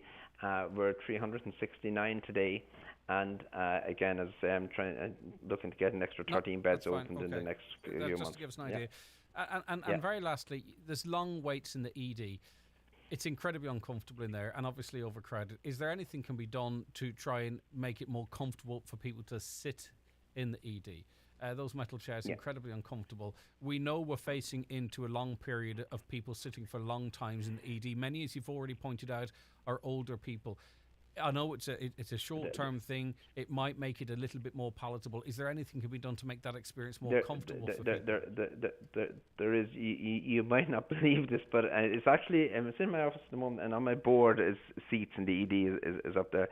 We actually had ordered a number of cushions, pads that would fit those seats, and in fact, just yesterday, I was contacting the manager responsible to find out, have any of them arrived yet? When are they going to be deployed, etc.? Because I agree with you there completely. Right. And very finally, you mentioned that you might look at privacy when speaking to people in the ED.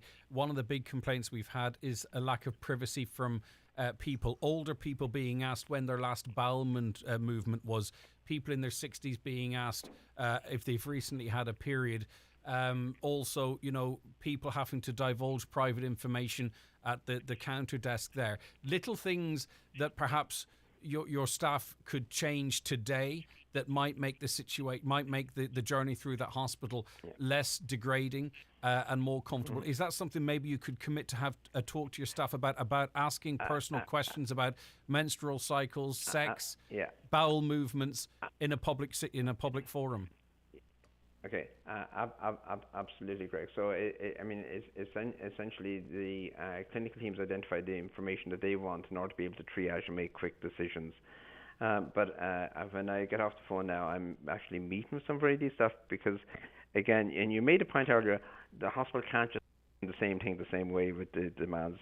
So there's a piece of work we're doing at the moment, and I was saying to Caroline before I came on air, I hope to come back and talk to you a bit more about that once we're ready to implement the changes. So we're looking to actually restructure some of how the patients move through the department at the moment.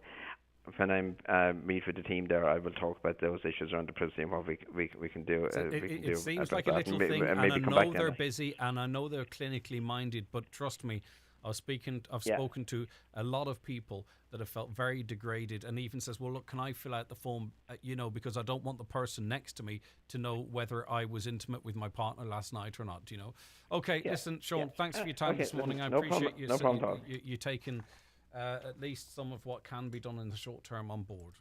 The 9 till noon show with Letterkenny Credit Union. Do you need to switch your current account or loan? We are now offering MyCU current account and debit MasterCard, bringing full banking features and competitive rate switcher loans. My family needs refreshing. So we're off to Centre Parks. Come on, Rediscovering the great outdoors. Re-energizing on the zip wire over the lake. Recharging in Aquasana Spa.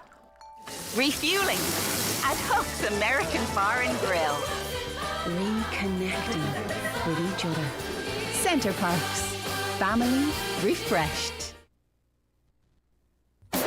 29 McCormick Sports and Leisure Main Street, Letterkenny. Women's clothing from your favourite sports brands: Nike, Under Armour and Adidas. Nike Performance quarter zips, tees and vests with matching Nike Pro shorts and tights. Nike Yoga range just arrived. Tees, bra tops and tights, offering you support during your workout. New jackets, hoodies and tights, helping you to look the part and play the part. In-store and online. Click and collect on bmcsports.ie. Look, you've heard by now that there's something major happening in the banking industry, which will mean thousands of businesses up and down the country will have to move banks. This means that as well as change in banks, suppliers and customers will need to be notified. It's certainly not something you want to leave until the last minute. So, for a step-by-step guide on moving your business banking, search Bank of Ireland Big Move. Begin. Bank of Ireland is regulated by the Central Bank of Ireland. MichaelHoney's.com celebrates 10 years online this week and the launch of its newly revamped website. To celebrate, Michael Henny's is holding a week-long birthday bash with 15% off almost everything in-store and online. Some minor exclusions may apply. Check out the new website today to experience Michael Henny's 5-star service for yourself and save 15% off almost everything for 1 week only. Wild Atlantic Way adventures await you this autumn with a midweek escape to the luxury Radisson Blu Hotel and Spa Sligo from just €125 with complimentary breakfast each morning. Indulge in afternoon tea overlooking Sligo Bay. Relax with a treatment at the spa. Enjoy a delicious meal in the brasserie. Sit back and relax in Waves Bar or surround yourself with the best of Sligo's outdoor pursuits right on your doorstep. Book now at radsligo.com for the perfect autumn midweek escape. Letterkenny Gaels and Carndonagh collide this Saturday afternoon in the Donegal Junior Championship final. The winners will also make the big step up to intermediate level for next season. Join the Highland team for live match commentary at the O'Donnell Park from the 2:30pm throw-in in association with SuperValue Carndonagh. SuperValue, the #1 GAA supporter. I mean, lots of specific questions, which I'll read out, but unfortunately the time is short. We try and get an overview as well. A caller wants to know, why would it take a week to get an MRI scan? Another, in the ED, why do patients have to cross over from the green to the red zone to access the coffee and water machines? That is suspected COVID, non-COVID people being segregated but have to integrate to access services. We might ask that one off air. There should be insurance on... Oh, sorry, that's a completely different one. Every time Sean Murphy's on, it's the same story. She had a family member who was released at 11 a.m. in the morning from hospital, but because of a delay getting documentation from the nurses, didn't get out until 3:05 a.m. in the middle of the night. What is actually going to change here? There's no solution being offered for people at all. Total number of beds now, as opposed to 5 years ago, asked a caller. We gave you that answer. I have a relative in hospital now for 3 weeks. The last full week has been spent waiting on a scan. How is that acceptable? Is the scan machine not working, or is there no staff to operate it or read it? Yeah, that's a bed being taken up, potentially, isn't it? Could Greg ask Sean how many new employees have started in 2022? We can get that information for you off air. Hi, Greg. Can the nurse not send people for x-ray bloods when she sees them in A&E and have all tests done for when they see the doc, so no hold up waiting on blood for hours, and have all tests done? How much money annually is the hospital gathering from private medical insurance? That stuff is a matter of public record. We can probably dig that out from, as I say, published information. I was refused entry to LUH because I did not have private insurance. 3 others I know had the same experience. I then had to go through the ED via my doctor's emergency referral. Is this a fair system? It's a public hospital. Could you give us a little bit more information? What do you mean? Why were you refused access because you didn't have private insurance? If you don't mind, just tell us a little bit of the background to that. Poor doctors and nurses working in that. Management needs to sort it out. I was in and a nurse was on 3 night shifts, 12 hours. How is that good for a person? Most counties have a number of hospitals per population. Should Donegal ask for a restriction on population until we get our services in order to cater for them? A lot of these issues are historic, and I know it might be easy to sort of point to changes recently, but look at, planning. Can account for all of this if it's done correctly. The one thing is clearly predictable is an aging, thankfully, an aging population that might need more hospital visits. We know it's happening. We know it's coming. It's to be welcomed because it means people are living healthier and longer, albeit that they do need to attend hospital at times. You know, we need to be planning for that. I was in hospital for a few days and I was being sent home to be told that I wasn't going home as I needed a scan. And if I went home, it would take 2 years in the outpatients clinic. I ended up taking up a bed for 3 extra days. Is that acceptable? Scans, getting scans done, access to diagnostics is exactly what we're talking about there, I believe. And Professor Ken Mulpeter, he acknowledged that people are being treated like these people are being treated because they have there is a delay in access to diagnostics. He teased that out a little bit more. The interview with him is available on our website. It was on August 22nd, I believe. I must listen back to make sure I don't misquote him. That's why I'm... but to find out more of the issues that he highlighted as it relates to diagnostics. In terms of population, there are places in this country that have a higher population and they can cope. Another, we had visitors who were so shocked about having to wait 12 hours in ED. Their experience was so different in the city. And 12 hours is there or thereabouts. There's people waiting longer. Question for Ian McGarvey. Are we using alternative facilities for patients enough, such as the cross-border facility?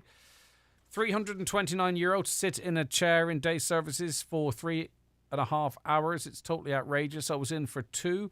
I was home at 5. I paid separately for the procedure. The 329 was for a day bed that I did not get.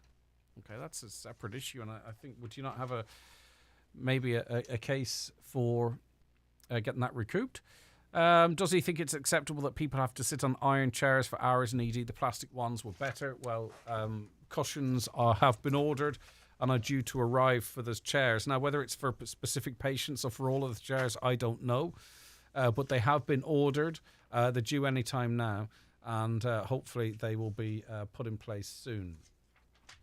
Because, it doesn't fix the problems, but it makes that wait maybe a little bit more palatable for people. Right, okay. I want to do some of these Micah comments, defective concrete block comments. It's much bigger than Micah now, of course. Stay with me. Have to catch up on a break, and then we'll get to that. The 9 till noon show is brought to you by Letterkenny Credit Union. Digital loans now available. Apply online or via our app today and get your loan transferred directly to your current account. Watch the show live now on YouTube, Facebook, and at highlandradio.com. It's back. The Furniture Show NI is now on at CFC Interiors Camp C Derry. Save with massive discounts from leading brands in furniture and interiors. From sofas, beds, flooring and design. CFC have it all reduced in their biggest sale. Don't miss the Furniture Show NI, now on at CFC Interiors Camp C Derry. Hello, I'm David Foley, medical herbalist. Are you suffering with a cold, flu or sinusitis? Then ask for Irish Botanica Echinacea, a traditional herbal remedy. Irish Botanica Echinacea is your natural solution to relieve the symptoms of the common cold, flu and sinusitis. Call into the Natural Way, Letterkenny Shopping Centre for more information. If you have magic moments or great memories sitting on your phone or in the cloud, have them printed at McGee's Chemist in Letterkenny.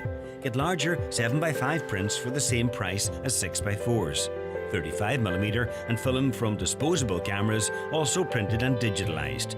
Use the in-store kiosks, download the McGee's Photo Prints app or visit mcgees.ie for photos printed instantly, within an hour, or in by 10 and ready by 5. Hold your memories in your hand with McGee's Chemist, Letterkenny. Is your current car ready for a change? If so, now is a good time to visit DMG Motors Donegal Town, as we have a great selection of quality approved Skoda and Seat used cars which are serviced, cleaned and ready to go. With finance available and cars to suit all budgets, let us help you upgrade your car today. For more information, call DMG Motors on 074 97 21 396 or view our current used stock on dmgmotors.ie. Hello, how can I help you? I'm looking to claim on my insurance policy. Okay, and what type of chip do you need to claim for? It's not a chip. I was in a minor accident. And was your windscreen chipped in this accident? No, it's just my backlight and the bumper. So your windscreen is not chipped? No. Unfortunately, our policies only cover chips. Do you get the feeling that you're not getting the right cover? Well, at Local Insurance, we are Irish owned and understand your needs. Call us today for a bespoke quote on 0818 894 444. Local Insurance, we'll get you sorted. The Local Insurance Network, DAC Trading's Local Insurance, is regulated by the Central Bank of Ireland. Local Insurance is a tied insurance intermediary of Acorn Brokerage Limited. Acorn Brokerage Limited, trading as Acorn Insurance, is regulated by the Central Bank of Ireland. All right, you're very welcome back to the 9 till noon show here on Highland Radio on the issue of defective concrete products. Good morning, Greg. I'm sitting in my house, which I think has not got mica. I have tears running down my face as these people talk to you. Our government is a disgrace. Poor woman, that is awfully sad to listen to, and an apartment complex done up with everything in it, and that poor woman freezing cold in her house, very sad. That apartment block was done by a private company, by the way, and I'm pointing that out not in any way to defend any situations or whatever, but the way we get through this and hold people to account is not conflating different things and making sure we're focusing on where there is a discrepancy here. In other words, what a private developer does with private property is not going to fix the defective concrete block crisis. Does that make sense? I'm not contradicting you, but I understand it doesn't seem fair. It doesn't seem fair. And then you could maybe talk about how it's more profitable perhaps for a private operator, generally speaking, not speaking about any particular development, but there are some examples where it's been made more profitable for people to provide their private owned accommodation to different groups of people rather than maybe addressing local housing crises or emergency homes for defective concrete block victims. Then we can definitely. Then there's definitely a crossover there. Rental properties being taken off the market and filled with bunk beds or something. Do you know what I mean? Why is it been made so profitable for people to do that? Because it's clearly going to have an impact on the housing crisis, isn't it? So definitely there is a crossover in certain. Okay, a caller says, just a thought, would it be cheaper to rebuild the mica homes in timber frames? Possibly. I don't know how that works. Greg, just listening back to your review of the papers and just wondering where this country is going when you hear of developers building apartments to house people from outside our country while our young people and others are literally on their knees coping with increasing rents and not a hope of getting on the property ladder. And the second issue, prisoners being better treated than our defence forces. How can any government allow this to happen? It's so unfair and worrying. And I mean, obviously it comes down to maybe what the resident is paying, but I'm sure there are people in England or America or some other countries or Australia that think there's loads of Irish people over there taking up property, and I know they're probably paying rent because they're employed there and what have you, but there's probably people in other countries wondering why the Irish are over here taking our jobs and living in property that could be made available to homeless people. In other words, there are other parts of the world, right, where there are Irish people in houses, but in those areas there are people lying on the streets as well, of course. I'm just trying to look at it in the round.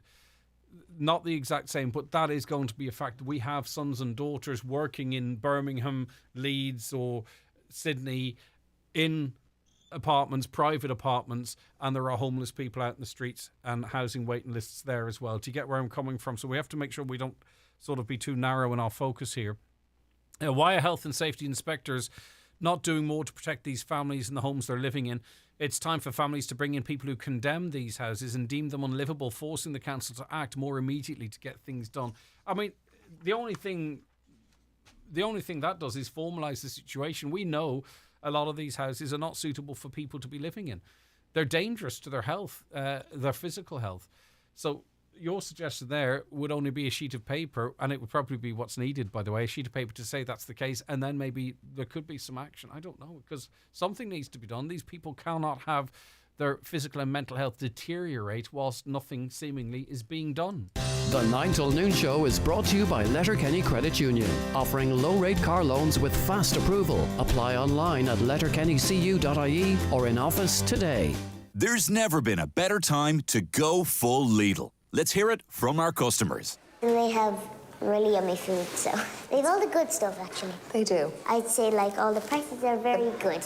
They are. Prices are very good. Got our head screwed on properly, this one.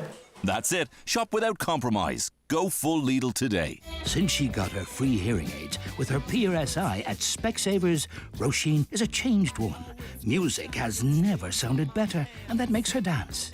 And dance. And dance. Her singing, though, well...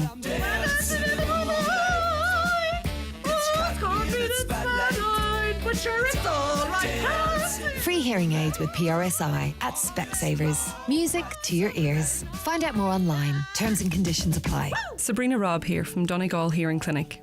If you're struggling to hear everyday conversations or find it difficult to understand people in a crowded room, you may have hearing loss. Problems like these are common, and we're used to helping people resolve them. We offer hearing assessments and will discuss your options. You can call us on 074 91 88 470 or visit donegalhearingclinic.ie. Life sounds brilliant with Donegal Hearing Clinic, Letterkenny and Buncrana. Get value you can believe in with Sky. Like Sky Broadband with our award-winning Sky Q box for just €39 a month. That's super fast, super reliable broadband. And Sky Q with your apps and recordings all in one place for just €39 a month for 12 months. That's value you can believe in. Go to sky.ie. Availability subject to location. Offer does not include Sky TV subscription. New Sky customers only. Setup fees, minimum term and further terms apply. For more info, see sky.ie/speeds. It's where you live. It's where you relax. It's where you make memories. Treat your home to a visit to Cooney's Home Interiors. We have everything in store to help recreate your home. Choose from our extensive range of suites, tables, beds, mattresses and home furnishings for every room. Cooney's Home Interiors, Letterkenny. Style and perfection at incredible value.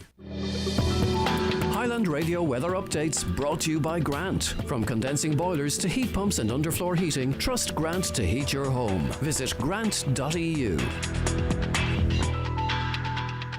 Blustery with scattered showers becoming heavy and prolonged at times this afternoon and evening. Temperatures 13 to 15 degrees. Coming up in the next hour, we're going to be talking about ambulances delayed by roadworks. We're going to be talking to cyclists. Someone going to be hearing more about the controversy in Irish dancing.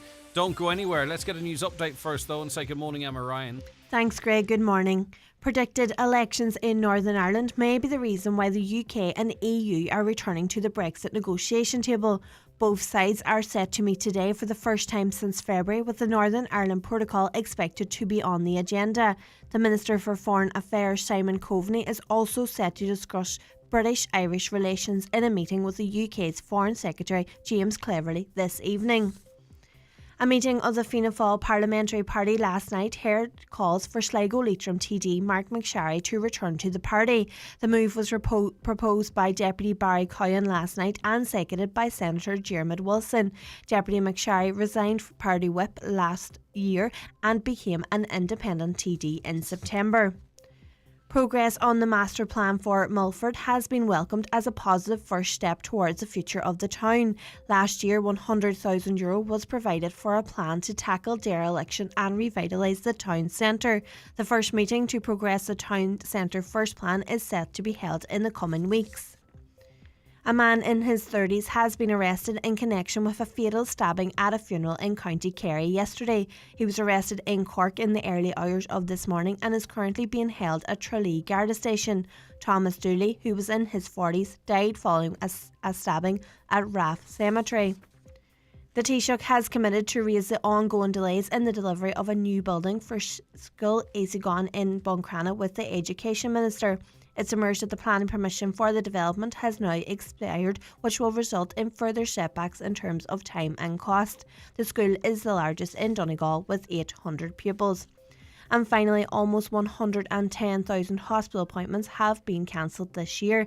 According to Freedom of Information figures, it includes nearly 14,000 at the Mater Hospital in Dublin. The HSE says there are many reasons why hospitals cancel appointments, such as COVID surges or a lack of beds. However, Donegal GP Kieran O'Farrell says the health service is struggling to cope with demand. That's all for now. We'll be back with an update again at 12 o'clock. Thanks very much, Emma. A caller says, shouldn't the government force the insurance companies pay something? This is what they insured. I don't understand how there is no responsibility needed to be taken for this. But, you know. Absolutely disgusting to think we're basically evicted from our family home in 2013 and still technically homeless in a foreign war that has nothing to do with us, has massive implication for us now, 9 years later.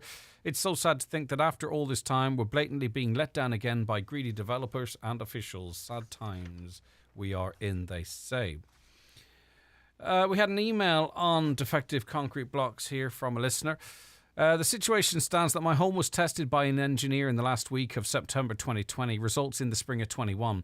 Here we are, over 2 years later, and I haven't even got past stage 1 of the current shambolic council process. Our local authority, and being frank here, our local reps, have been more or less totally silent on the mica front. I'm being honest here when I say that I do not even anticipate my home being fixed for another couple of years at least. This obviously has a major impact on our personal mental health and also our family's mental health. My one dread is that if anything ever happens to me, this pressure will all be passed on to my family. I know this is probably irrational, but it's a reality when you live like this. I currently can see no end to this, as the government and local authorities are truly clueless on how to move forward. Thanks as always for highlighting the plight, which will only get worse due to total inaction. But it's completely reasonable. It's completely reasonable to worry about leaving this behind. You know, for lots of us that can't contribute to a big pension, or that I'll never earn enough money to accumulate savings. I know that for a fact. I'll never have savings. My parents never were able to accumulate savings. I'm not going to be able to either. I don't have the income to do so. So maybe I'm oversharing here, but the reality is I understand where you're coming from. So what do? You think, well, what can I leave? What might I leave that that's of some value? Hopefully good memories, but secondly, maybe a house. Do you know what I mean? Maybe the house that you've lived in, that's what you leave, and that's that at least you might be able to help those who follow you a little bit, because as I say, unless I win the lotto, that's pretty much the height of it. So I fully get someone, especially if you're, you never know, especially if you of a certain age or even not. You are going to think, and it's perfectly no, you're going to think, well, what happens to me now? What would I be burdening my children with? And the reason why it's important to say that is because that's also something that people who push pens and make decisions need to understand, that these are human situations here, human emotions. It's a human problem. It's a humanitarian crisis here. So I think it's perfectly okay and not irrational to think like that, because you not only what are you leaving behind in terms of a mess of a crumbling home, but also how to fix it. And I don't think those that follow you would have access to any schemes either. So the longer this is delayed, the more people are going to have that concern that don't already have it. Okay, ambulance stuck in traffic lights. This is we're talking about delays in getting through the hospital. We don't want to be talking about avoidable delays in getting to the hospital. Patrick's going to talk to us about that after this quick short break. The 9 till noon show is brought to you by Letterkenny Credit Union. Digital loans now available. Apply online or via our app today and get your loan transferred directly to your current account. Weanling prices up €50 a head, week on week. For more in your Farmer's Journal, here's Paul Mooney. Exporters vie to fill Turkish weanling contract. Grain prices reach record highs. Planning permission for rooftop solar scrapped. What does the budget mean for farm building works? Major farmer data breach at Tirlawn. And with farmers facing record feed costs this winter, we have a 7-page special examining costs for winter finishing suckler cows and weanlings. Only inside this week's Irish Farmer's Journal. On sale now. The Donegal Silage Competition with Homeland and Nutrius Animal Feeds is back for 2022 and entries are now open. Entry is free and includes 5 categories: dairy, beef, sheep, round bale and new entrant. First prize a €300 Homeland voucher and second prize a €200 Homeland voucher in each category. For full entry details visit homeland.ie. Greener choices are the key to a sustainable future. That's why Energia offer a reduced night rate for charging electric vehicles and free home charging points for new EV owners. All of it powered by 100% green electricity. Because the choices we all make today will change how we live tomorrow. EAB €1,588, 13.75 cent night rate. Free charger T's and C's apply. See energia.ie. Massive stock clearance promotion now on at Hegarty's Home Interiors Buncrana. See the best selection of sofas, beds and sliding robes, all at unbeatable prices with free delivery included. Our best sale items include 4'6" bed set, mattress base and headboard was €499, now €379 for the lot. Get an extra €100 off any recliner suite, electric or manual. See the best selection and the best priced sliding robes in Ireland, with lots more offers throughout the store. Hegarty's Home Interiors Buncrana. Great furniture, always better prices. This Halloween, take a trip to Creaseless Supermarket. Trick or treat your way around the store for fantastic value and all your Halloween goodies, together with our usual excellent choices on everyday necessities. Open 7 days per week for your convenience. Creaseless Supermarket, quality and value always assured. Okay, Patrick, listen, good morning and thanks for your patience. Right, you were driving on the Port Road. That's the 4 lanes, really, effectively. Is it, Patrick? Morning, Greg. How you doing? No, I'll tell you, it was just a point. And I says I'd ring in because, what do you do? I was coming out the road this morning about 11 minutes past 9, heading out the Port Road. And at the bottom of the Cullion Road, traffic was backed up out to near the Clanry. Yes. And the ambulance sitting in the flashers going absolutely nowhere to go. Traffic in front of them couldn't move. Traffic to the side. But the thing about it was I was coming out on Monday morning and back at the Nissan garage or the Toyota garage at Kelly's, there was also an ambulance sitting and the flashers going as well. Couldn't get moving at all. All right, now I'd really appreciate anyone with insight into the ambulance service can contact me completely anonymously to find out if this is 2 isolated incidents or it's ongoing. Can I ask, the ambulance this morning, were you on the road long enough to see if it eventually made it through, Patrick? No, I was driving out the road, but I could see the traffic around it. The woman in front of the ambulance actually was sitting with her head in her hands because she couldn't move. She was in the inside lane, and the traffic on the outside lane had nowhere to go. And the traffic on the roundabout heading on the Port Road from the Polestar was backed right up. So there was just nothing moving. But the thing about it is that... Sorry, go ahead, Patrick. I keep interrupting you. I'm sorry. I'm trying to picture your head. I'm shocked by it, Patrick. But go on, sorry. Not at all. I mean, you're well aware of what has been on social media in the last few weeks. Emergency services with a blue flash on, it's not to be taken lightly. It was an emergency. And the fact is, are we in a society now where we just don't pay attention to that sort of thing? I mean, I just felt that I had to ring in for you to either make a point on it or make a topic out of it or whatever. Sure. Patrick, and listen, this show is listener-driven, and you've done a great thing today, and I think it's something we certainly need to look into a little bit more to try and find out what's going on. It's an ongoing issue. Right, okay. But, I mean, obviously, just as a driver driving past, you could see the problem there. You could see 2 lanes full of traffic and an ambulance with the blues and twos going and nowhere seemingly to go. No, it was he had absolutely nowhere to go. Patrick, all right, listen, thanks for that. I appreciate your help in highlighting it, all right? No bother. All Cheers, right, take Greg. care. Thanks. Safe travels. All right, that's Patrick there.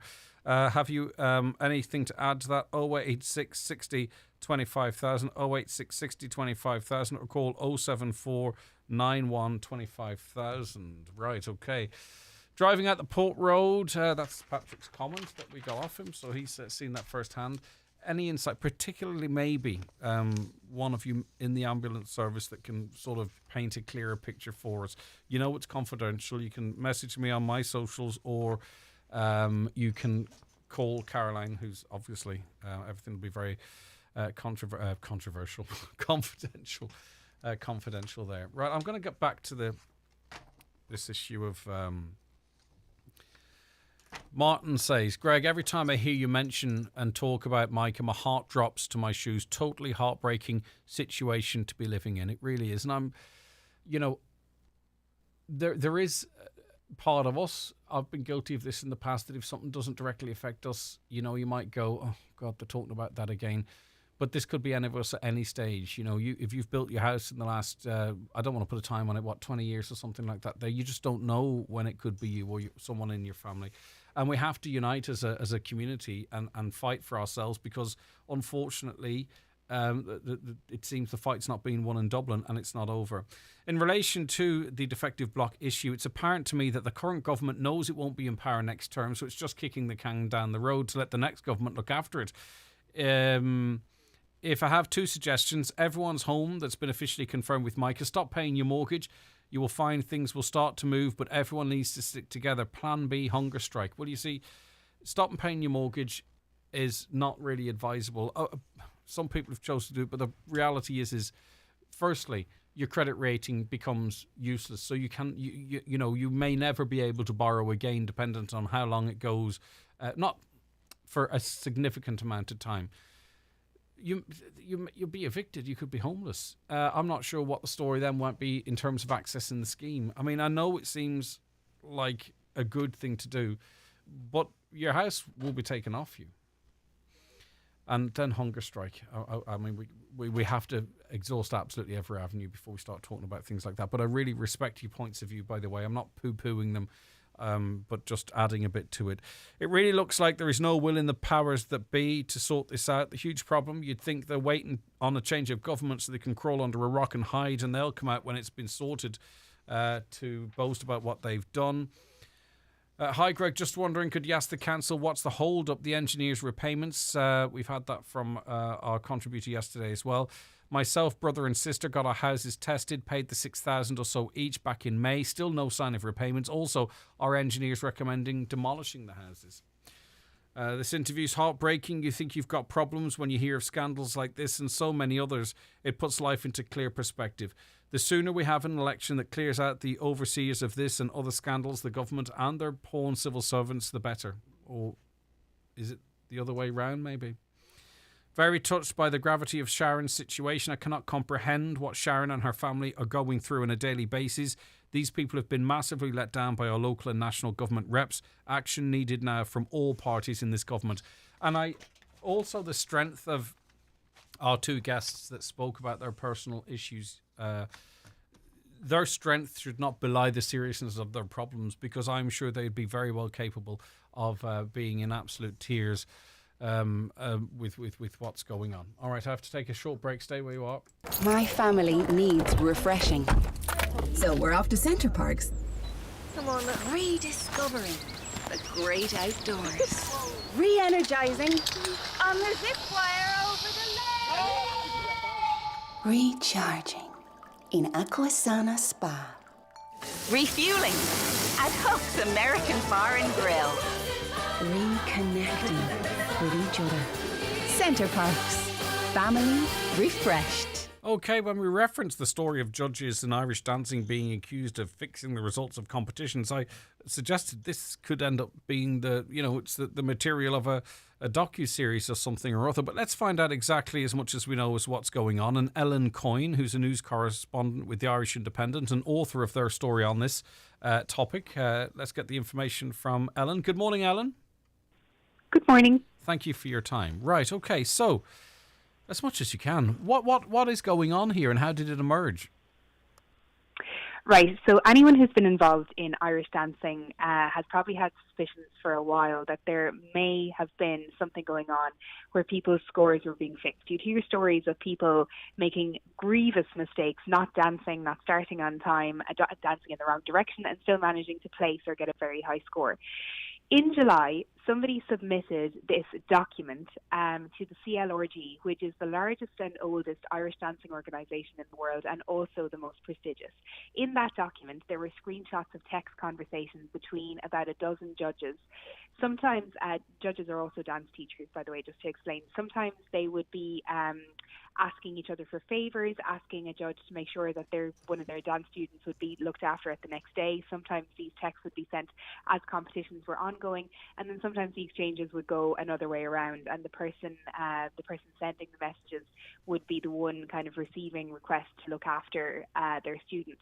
There was never any mention of money being involved or money changing hands, but it is important to mention that if you're a dance teacher and you have a lot of medal winners in your school, a lot of All-Ireland champions, a lot of world champions, then you would probably stand to benefit from that. You'd stand to make a lot of money from that. So it's a reputational enhancement, and then you can sort of monetize that with your services.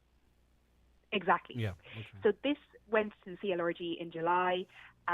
They announced this week that they have appointed a former Court of Appeal judge to investigate, but as we reported in the paper today, some of the judges who were named in that July document were allowed to continue adjudicating and presiding over competitions, even after concerns were raised about their integrity and their potential involvement in an alleged cheating scandal. And the scale of this casts a dark shadow over all previous competitions, because this obviously was happening to some extent, but we don't know to what extent. Exactly, and I suppose any current or former teachers, current or former professional dancers or parents of dancers will say that they have long felt that there is a cultural problem among Irish dancing. It is important to point out that these texts, they range from 2016 to 2019, and they're from one specific teacher to 12 others. So the person sending the messages in all the texts we've seen is the same person. So this is a small snapshot of what could be an endemic cultural problem. Certainly the feedback that I've gotten from the last couple of days from kind of industry insiders is that this is a greater problem. So there would be a lot of hope that this might be a reckoning for Irish dancing, but as you mentioned, like, the scale of this is huge. CLRG obviously operates in Ireland, but it covers competitions in the UK, the US. There are so many CLRG Irish dancing schools in America. So, in terms of impact, it's huge. And the CLRG, in fairness to them, or maybe they know more than we know, they didn't try and play this down either, did they? They didn't say, well, if this is happening, it's on a very small scale and we'll weed out the bad apples. No, they were saying that in terms of, from their perspective, in terms of breaches in Irish dancing, this is at the higher end of the scale, and they described it as gross misconduct. They said that anybody who is found to have been engaging in such practices, in the alleged cheating that was sent to them, will be subject to due and full process under their disciplinary procedures. And they're kind of making the point that process has already started, and I suppose they're not thrilled that this is in the public domain now, first of all, because they claim that it might prejudice the process that they've started now, but also they've pointed out that it's spreading like wildfire on social media, and they're saying that any allegations that are made against Irish dance teachers on social media are just that at the moment. Yeah. They're still allegations, and they're doing their best to investigate. Yeah, unfortunately, that's the kind of the issue with social media. And just two more brief things.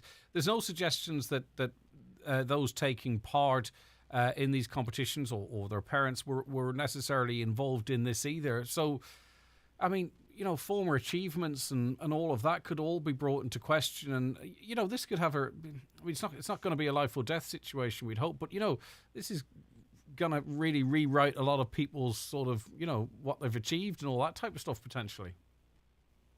Yeah, it's so important to point out that people we're talking about here, the competitors and dancers, are children.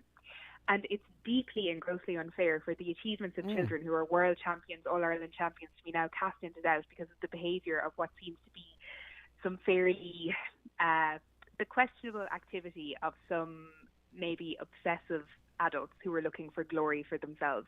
But it's also very unfair on parents of children who always felt that there was something wrong but could never quite prove it, who always would raise concerns about their child being marked down and would just be seen as, a parent who was kind of obsessed with the talents of their own offspring. So it's a very difficult morning for the world of Irish dancing. And very, very finally, just at one point, one teacher reportedly offering sexual favours for higher scores. Is that literally as it I suspect it reads? It is quite literally that, is it? Yeah, so it's very important to say that it was a conversation between two adults. So it was two judges talking to each other, and they were making fairly graphic sexual references, talking about certain acts being exchanged for like a 100 score, which is the highest mark that you can give. It is important to mention that of the 12 conversations that I've seen that were passed in CLRG, this is only mentioned in one of them, but it's obviously very relevant, and it's certainly something that parents of children who are involved in Irish dancing are very, very concerned about this morning. Alan Coyne will follow your coverage in the Irish Independent with interest. Thanks for your time this morning. Greatly appreciated. Thanks so much. All right, thank you. Raymond Sweeney's creative director of the Titanic Dance Show. Raymond, I mean, you were never a teacher, and maybe this is part of the reason why. Is this news to people within Irish dancing circles as such, or has just the curtain been pulled back for all of us to see? Morning, Craig. I would say it is the curtain pulled back, to be honest. In my opinion, this has been going on for years, and it has to stop. And I'm kind of glad it's come to light now, and it's in the public domain. So you would have seen need for change in the judging system in Irish dancing. Like, what could you see, or what do you see as the flaws in it? Like, obviously, I think they tried to get rid of this problem a few years back. I'm obviously not involved in it anymore, or haven't been for years. Yeah. And I don't know what way they operate anymore, but I think they try to increase the amount of judges to, help with this problem. But it's still going on, and it's still, like, it's, as I said, it has to stop. And is it fair to say that the reason you didn't get into teaching per se was because of your suspicions? Can you tell me a little bit more about that? Yeah, I mean, like, I joined the show business when I was 16, and I did that for 15 and a half years, and then I created my own show. So, I was always more into the production end of things. But my fiancée she was teaching for a while, and one of the things I remember saying to her at the start was like, listen, I don't mind you going teaching. I don't really want to be involved, and that's one of the reasons why I didn't want to be involved, because it's so, it is out there. People know about it, and it's disgraceful and it's sickening, and I just feel for the children, putting in blood, sweat, and tears, and and then having, people potentially should have won competitions, big competitions, and then they don't. It's not a nice thing, and it's not a nice environment for me to be involved in. Yeah, it's horrible for the children, because they're all affected. The winners now will have their achievements questioned, and those that perhaps on the day it was clear they should have won will never have that. So there's no winners in this at all, in terms of the young people that put, as you say, their blood, sweat and tears into this. Yeah. I mean, it's absolutely disgusting. Like, I suppose from a personal point of view, like, I back in, I think it was 94, I got fourth in the world myself, and I actually won one of my dances outright, and a local adjudicator, I suppose, didn't give me the marks I felt I should have got, or, I was still honoured to get that position. You know yourself, you know what you'd done, yeah, and it felt wrong at that time. Something was up. Well, to be fair, I was still,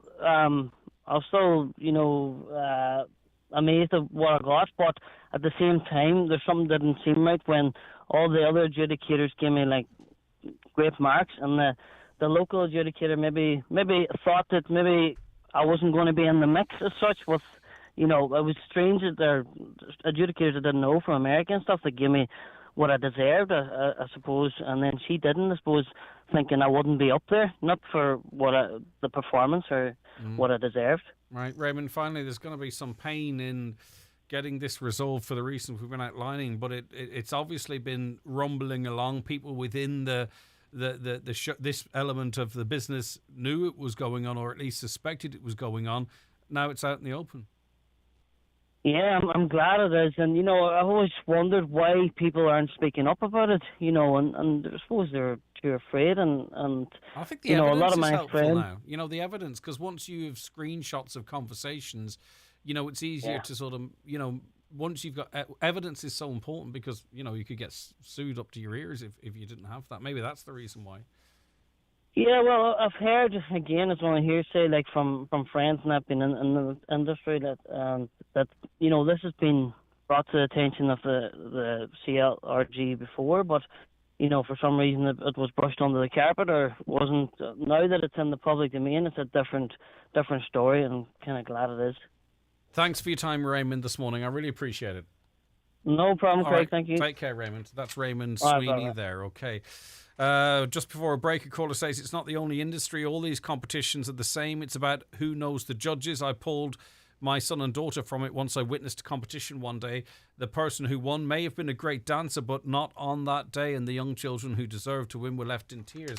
But how much, and then there is obviously the conversation that's been happening for years about the expensive dresses, the hair, the tan and all that kind of stuff, but huge expense, people travelling all over the place, within the country, outside the country, spending an absolute fortune. And for what? For entering competitions that at least some, it would appear, that's the allegation, that really the outcome was predetermined.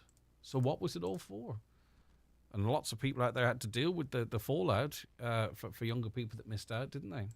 The 9 till noon show is brought to you by Letterkenny Credit Union, offering low-rate car loans with fast approval. Apply online at letterkennycu.ie or in office today. The county's #1 talk show, The 9 till noon show on Highland Radio. Weanling prices up €50 a head, week on week. For more in your Farmer's Journal, here's Paul Mooney. Exporters vie to fill Turkish weanling contract. Grain prices reach record highs. Planning permission for rooftop solar scrapped. What does the budget mean for farm building works? Major farmer data breach at Tirlawn. And with farmers facing record feed costs this winter, we have a 7-page special examining costs for winter finishing suckler cows and weanlings. Only inside this week's Irish Farmer's Journal, on sale now. Callahan's Gala and Go Birch, your one-stop family shop. With over 50 years of experience, we pride ourselves in providing a top-class customer experience. Keen fuel prices, convenience shop, hot deli, hardware. And Frosty's famous special recipe ice cream. Family-run, helpful staff and service with a smile. Sure, it's all go at Callahan's. Are you a self-assessed income taxpayer? The October 31st pay and file deadline is approaching fast. The quickest and easiest way to file your return and pay your tax is by using Ross, Revenue's online service. It also gives you until November 16th. Register for Ross today at revenue.ie. Don't miss the deadline. Pay and file on time. When it comes to pensions, we all need some guidance in making the right decisions. At John F. Lowery Financial Services, you'll get expert advice on all aspects of pension planning, like how much you should contribute, ensuring you're going into the right contract for your employment circumstances, and claiming the tax relief. Our team of highly qualified advisors have access to all the insurance companies, so we truly can be your one-stop pension provider. To arrange a personal consultation, visit jfl.ie or call 91 John F. Lowery and Associates Limited, trading as John F. Lowery Financial Services, are regulated by the Central Bank of Ireland. If the medical experts get it wrong, everything changes. From misdiagnosis or delayed diagnosis to surgical injury or even poor treatment, all have physical, emotional and financial consequences. We're here to help. So if your treatment didn't go according to plan, speak to our experienced medical negligence team at McElhenney and Associates. Find us online or call 074 917 5989. McElhenney and Associates Solicitors, Stranorlar. In contentious business, a solicitor may not calculate fees or other charges as a percentage or proportion of any award or settlement. Oh, Amy, my little one. I ask myself a million questions every day. When will you give me your first smile? How much sleep do you need? How can I help you and your big brother to get along? At the HSE's mychild.ie and in the free My Child books, you'll find the answers you need from doctors, midwives, public health nurses, dietitians and lots of other experts. mychild.ie. Expert advice for every step of pregnancy, baby and toddler health. From the HSE. This week at Super Value, we've got amazing offers to help you save, like Cadbury Roses, Heroes, Nestle Quality Street 600 gram and Celebration 650 gram, any two for €10. And don't forget, with Super Value's unbeatable own brand range, along with money off vouchers every week, Super Value makes saving money as easy as 1, 2, 3, go! It's back. The Furniture Show NI is now on at CFC Interiors Campsie Derry. Save with massive discounts from leading brands in furniture and interiors. From sofas, beds, flooring and design. CFC have it all reduced in their biggest sale. Don't miss the Furniture Show NI, now on at CFC Interiors Campsie Derry. Are you frequently asking others to speak slowly, clearly and loudly? Is listening to the TV or radio becoming harder?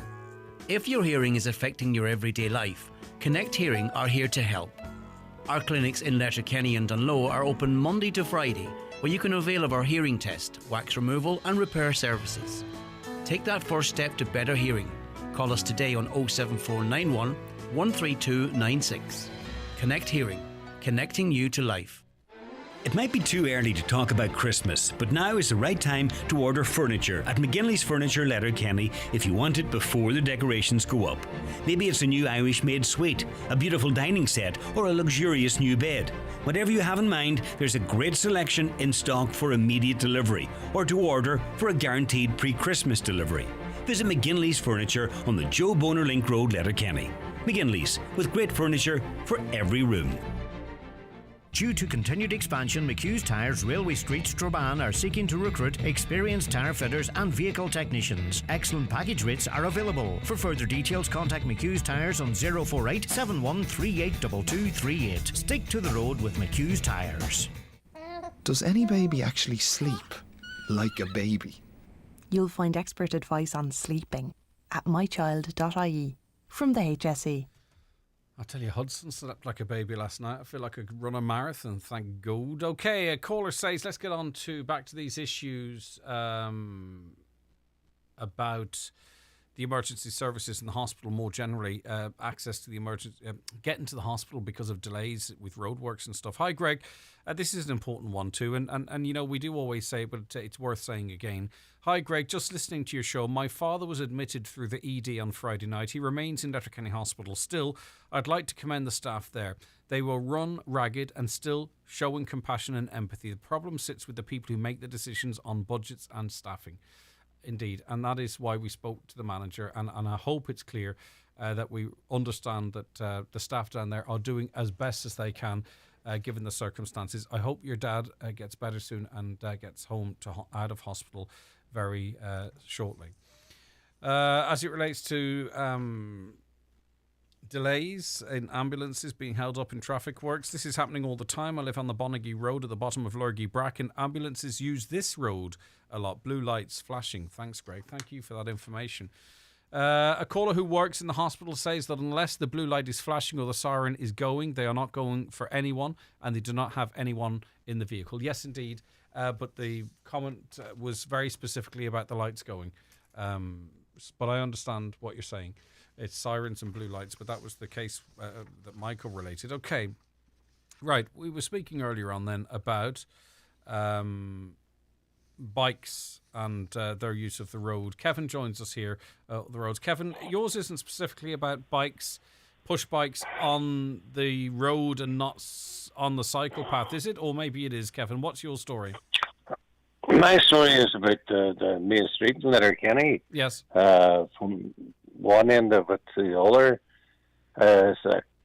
started to, and it's increasing the amount of bicycles that be on the footpath on both sides of the road. All right, okay. Some of them coming up and some of them going down. And see these electric bikes going at about 30, can do 20, 25k. It's a danger. And my concern about it is that they're being overlooked, they're being ignored. There was one day I was going down and a patrol car was going down the street and the bike was pelting up the footpath. Mm-hmm. Right? Now you take a child, an elderly person, somebody disabled coming out of a shop door, stepping out in front of them and they don't see it coming. Mm-hmm. You're getting hit at quite a speed and with such a thump that you're going to bang your head on the ground. Yeah. You know, it's a danger. And I'm really annoyed that day that the patrol car was going down, that they just didn't stop and get your man off and put him down to the bottom of the town and let him go over the railway road to come up the town. Mm-hmm. You know, They're not allowed on footpaths. No, and Okay. yeah, there's no cycle path. They are compelled to be on the road, and certainly cycling up the way either. They couldn't do that on the road. But you're concerned that No, someone's they going to be couldn't. really injured. Yes, but it's not even going down the way. They're still going on the footpaths as Understood. well. No, I get they that, don't yeah. use the road. And there's one particular electric bike that has the old shop baskets. Uh-huh. Remember the old shop bikes? Sorry. Yep. That had the big square basket. One of them front and back, and the speed of that going down the town, going down the footpath, is unreal. And somebody stepping out, they are going to be seriously injured with that particular bike because it is flying. I get you, Kevin. And it's All right. still doing it. I think you mentioned And that there's to me. cameras. I think you mentioned that to me a couple of months ago, if I'm not mistaken. Yeah, I mentioned that, and it's still going on. Okay. But my concern is, the bicycles on the pavements, pedestrian ways, not bike ways, and All right. the main street are not for bikes. Understood, Kevin. Listen, thank you very much for that. And now back to the issue of cyclists using roads instead of cycle lanes where the cycle lane is available. Killian Nolte is a cyclist, and he joins us now. And I appreciate, Killian, you joining us to sort of give the other perspective here. It's not a pile-on by any stretch, or at least I wouldn't want to be involved in that.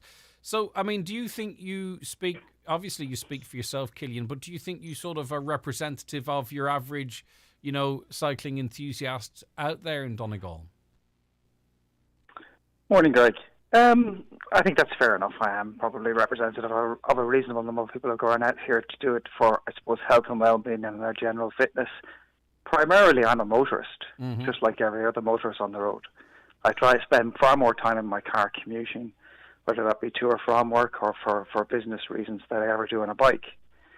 So I can take both sides of the fence here. But as a cyclist, when I get out on that bike, the first thing I'm thinking about every single day is risk.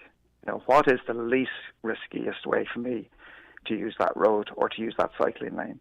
And there's some really good cycling lanes developed in the county now, but equally there's some poor ones, or there's some poorly maintained ones.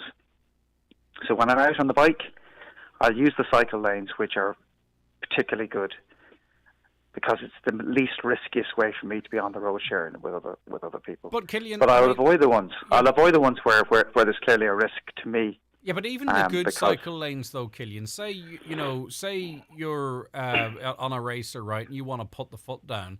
Do you know what I mean? To challenge or time or whatever it might be. Are there footpaths, cycle paths, which I think you share with pedestrians? Are there cycle paths in Donegal that you can do that? Do you know what I mean? Will serious cyclists who want the head down and are maybe They are trained or limited. something? They are absolutely limited, and you have to be conscious that any of these shared paths, you're creating a risk to yourself, but you're also creating a risk to the pedestrian. So if you're on a cycle path where you know that you're likely to come across a large number of pedestrians, then I'll avoid the cycle path. I don't want to create a risk to a pedestrian. They're not going to hear me coming up the road at them if I'm doing, say, 30 kilometres per hour, which wouldn't be an unreasonable speed on a flat road. It's safer for me to be out on the road in that instance than it is to be coming up onto a bunch of pedestrians letting out a whistle, to say, can you be careful? And they can very easily have a dog on a lead, and you're approaching them. You don't know if the dog's going to dart to the right. I mean, you have to consider that stuff as well, presumably. I do. Look, anytime you're on a bike, you have to consider multiple different things. You have to consider the road conditions. You have to consider the other traffic that's on that, the other pedestrians that are around you, road debris, potholes, sticks, drains. There's just so much going on at all of the time. And then you obviously factor in your speed. So depending on whether you're going uphill, down a hill, it's going to impact on the choices that you make on what surface you want to be on. So we'll give an example there of, say, Mountaintop down to Illustra National School. Cycle lanes now on both sides of the road. It's great that they've been developed. The one coming up from Illustra to the Mountaintop, brilliant. It takes you off the road. It takes you away from that double lane of traffic. Unfortunately, the surface, though, is really poor because of the amount of gravel that's getting thrown off the main road because it's falling apart. Different story altogether. But on the flip side, that cycle lane that goes from Mountaintop down to the school is unusable for most, shall we say, sports cyclists because Average speed going down that hill is 60 kilometres per hour on a bicycle. That's not unreasonable. There's dozens and dozens and dozens of cyclists who will hit that speed going down the hill. You're not going to use the cycle lane on the left-hand side where traffic has the potential to come in across you. So really, then, it's too risky. It's too risky. Is it fair to say then our cycle lanes, generally speaking, are there almost as greenways? They're there for people for recreational cycling. Now, I know you're a recreational cyclist, don't get me wrong, but I'm trying to put it in categories. In other words, for someone who is at speed, really, in reality, are there any cycle lanes that are safe for you when you consider, as I say, pedestrians, people with buggies, people in wheelchairs, people with toddlers? You're not cycling freewheeling like I might. So really, in reality, other than up a hill where you're going slow, are there any cycle lanes that are suitable for a proper cyclist enthusiast? They're very limited, to be fair. Genuinely very limited. Now, if we take even the hard shoulders, say, I know it was discussed about the dual carriageway. So it makes sense for anybody using the dual carriageway to be in on the left-hand side of the hard shoulder. That's the sensible choice. It's the safest, least risky choice. But on the flip side, the hard shoulder is often very dirty with road debris.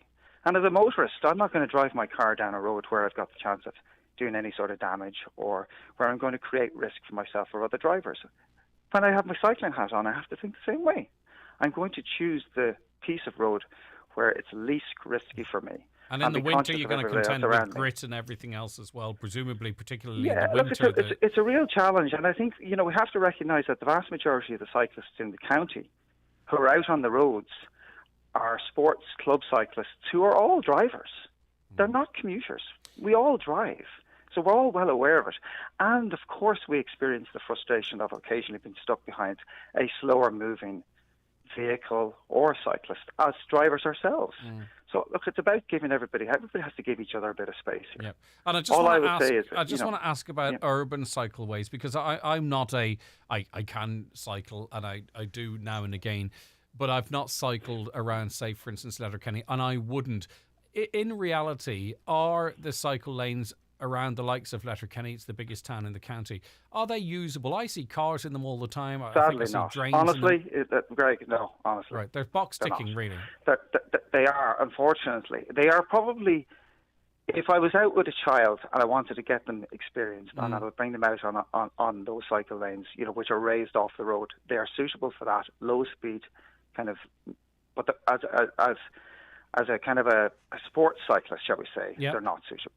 Because they're actually a significant risk. Because if you're up on one of those cycle lanes, which are slightly raised off the road, unfortunately the traffic that's going to be on your right-hand shoulder is not thinking of you as another shared road user. They will cut in on you. If they pass you out, they will cut in. But even the lanes that form part of the main sort of pavement of the road, and I'm thinking down around sort of the McDonald's area and that, I mean, really cars just sit in them. I don't think they're routinely recognised as actual cycle lanes either. Yeah, but to be fair, look, most cyclists are, most of us are out there regularly, will avoid those sort of areas anyway. So I don't really see it being as much of an issue around the town. If you're going out, you want to be away from traffic. You want to be understood.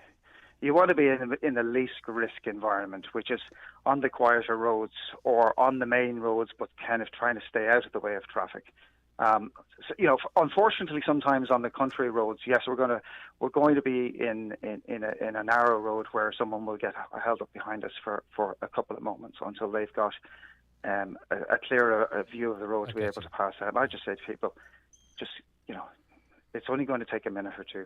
It's just about just relaxing the head. We've all been there. I'm a driver. I've been there. I've been sitting behind people. It is frustrating. We get that. But none of us want to be in a situation where we end up down in A&E. And, this is, look, Greg, this is trivial conversation relative to the conversation that was on earlier about A&E and even the whole Micah issue. I understand. This is about people just kind of, calm the head and just share the road with everybody else. And, it's just about being as safe and as risk-free as possible for Of every course. road But you know user yourself, and every pedestrian. all issues are subjective, and if you're frustrated and you're trying to get to work and you're not affected by mica and you don't need the hospital, this might be forefront in your mind. But I do take your point, Killian, on the wider scale of things, and I appreciate the insight. That's what we were looking for, and you've done it for us. So thanks very much indeed. No bother. Thank you. Take care. That's Killian Nolte there, cyclist. The 9 till noon show with Letterkenny Credit Union. Do you need to switch your current account or loan? We are now offering MyCU current account and debit MasterCard, bringing full banking features and competitive rate switcher loans. Text or WhatsApp your view to Greg on 086 60 25,000. Are you completing your UCAS application? CAFRE offers degree courses in food, agriculture, equine and horticulture. Come along to CAFRE's October Open Days. Talk to students, meet staff and explore the practical facilities at Northern Ireland's specialist agri-food and land-based college. Book now to attend an open day at Greenmount Campus, Enniskillen Campus and Loughry Campus. Register online at cafre.ac.uk or visit Discover CAFRE on Facebook. Paul Claffey Tours are delighted to announce that we're heading back to sunny Spain in June 2023, staying at the luxury Barossa Hotel Complex, Cadiz, Spain from June 8th to 15th. Joining Paul for this unforgettable week will be some of Ireland's best love entertainers, Mike Denver and many friends including Brendan Shine, Dominic Kerwin, John McNichol, Jerry Guthrie, Stephen Smith, Jim Devine, Cliona Hagan, The Conquerors, Aisling Rafferty, Ger Long and many more. The price is only €1,079 half board plus tax and insurance. Call 01 685 2244 or see paulclaffeytours.com and don't miss the holiday of a lifetime. A weekend of dancing at the Clanry Hotel Letterkenny. Friday the 7th, Robert Mazzell and Jim Devine. Saturday the 8th, Jerry Guthrie and Declan Ernie. And Sunday afternoon, it's dancing to Jerry Guthrie and his band. You can pay at the door each night with doors open 9:15. Kia Sportage, Donegal's best-selling car in both new and used. Call into us in Letterkenny or Malin to find out why the Sportage is a Donegal favourite. Take a test drive today and you won't be disappointed. Are you renovating or extending your home and looking for quality products at a bargain price? Donegal Tile Centre, together with Rossview Interiors, are having a mega 2-day sale this Friday the 7th and Saturday the 8th of October, with wall and floor tiles at less than half price. Vanity units, bathroom suites and bathroom furniture all at ridiculously low prices. Get a massive 40% discount off a huge selection of light fittings and pictures. Also see the range of real leather sofas, dining sets and occasional furniture all at rock bottom prices. So come along to Rossview Business Park, just off the Polestar roundabout Letterkenny this Friday or Saturday and pick up a real bargain. Highland Radio weather updates brought to you by Grant. From condensing boilers to heat pumps and underfloor heating, trust Grant to heat your home. Visit grant.eu. Okay, let's see what the weather forecast has in store for us. It's not fantastic, becoming heavy and prolonged, the showers which are about this afternoon and evening. There'll be the odd sunny spell too. Temperatures, excuse me please, temperatures 13 to 15 degrees. I just want to let you know too that the Letterkenny Rotary Club Quiz Night is in Arena 7 Letterkenny tonight from 9 p.m. It's raising funds to support the We Care Letterkenny Food Bank. Teams of 4 people. Entry fees €40 per team, and there are multiple prizes to be won. You're invited to support this worthy cause. That's tonight in Arena 7. It's a table quiz run by the Letterkenny Rotary Club, and it is to support, that is, the We Care LK Food Bank. Right, let's talk now to Larry Mastersons, who's co-founder of Different Strokes for Different Folks and Yellow Woods Arts, and an advocate who is a stroke survivor for the last 7 years now and is living with aphasia. Good morning to you, Larry. Thanks for your time today. Morning, Greg. How are you keeping, Larry? Not too bad at all. Shall we start off with... Sorry, Larry, go ahead. No, go ahead. I was going to say, should we start off with, because this is in the context, by the way, of an aphasia conversation group launching on Monday. So do you want to talk to us about aphasia? Yeah. As you know there, Greg, I suffered a stroke back in 2015 and I'm now living with aphasia. Aphasia is an acquired language impairment. It's it's caused by damage to parts of my brain now. So I suppose aphasia affects me in different ways. Affects my speaking or my understanding. Some people have problems with their reading and writing and understanding numbers. But if someone is living with aphasia, I suppose everyday activities can be difficult, such as having a conversation or watching TV and getting out and about. So aphasia can have a huge impact on personal relationships and friendships, as well as the ability to work and to take part in hobbies. It's acquired, though, Larry. Sorry, Larry. I beg your pardon. It is acquired, so it's something you have to learn to live with. It must be incredibly frustrating then at times, as much as everything else.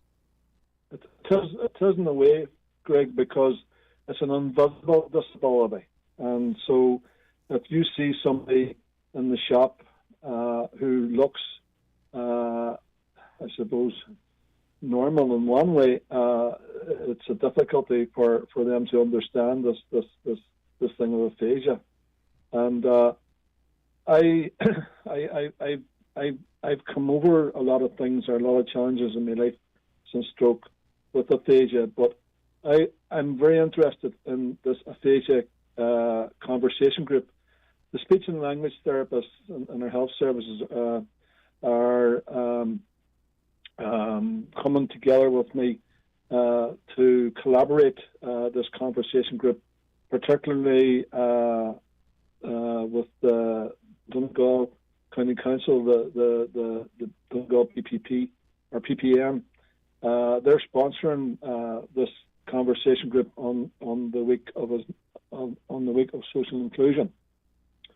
So Louise Sterrett, the senior speech and language therapist, and myself, we're going to have a talk, and we're going to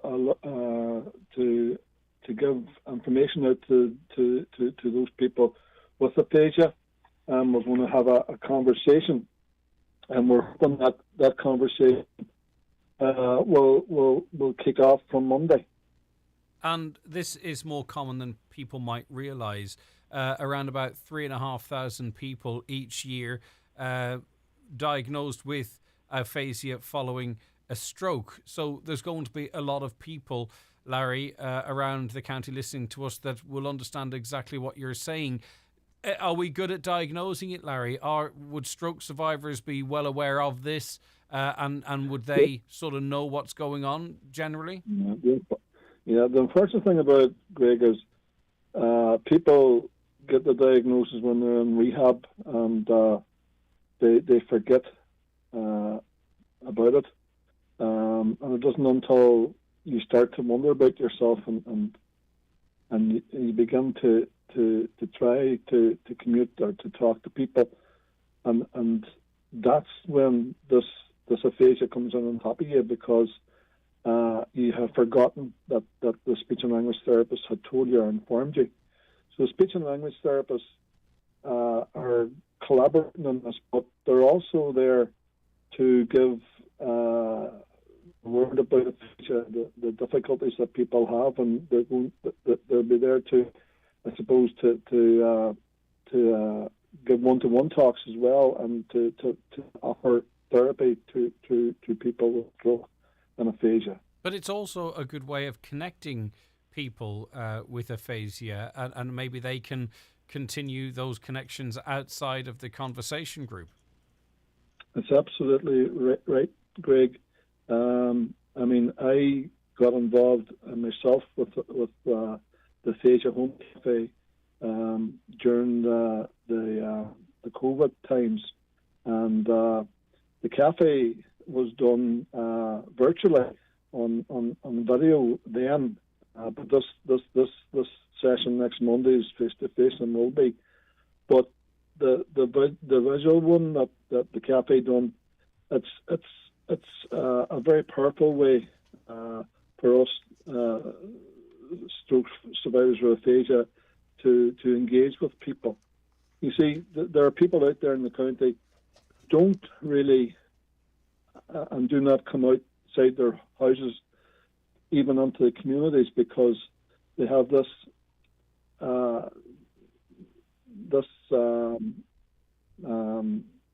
understanding of themselves that they can't speak or they haven't got words.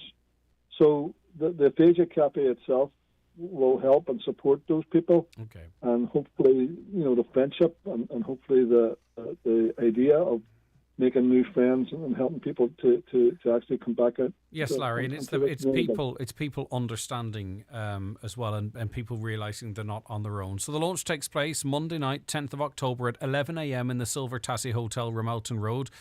You're invited to join the lived experience of stroke.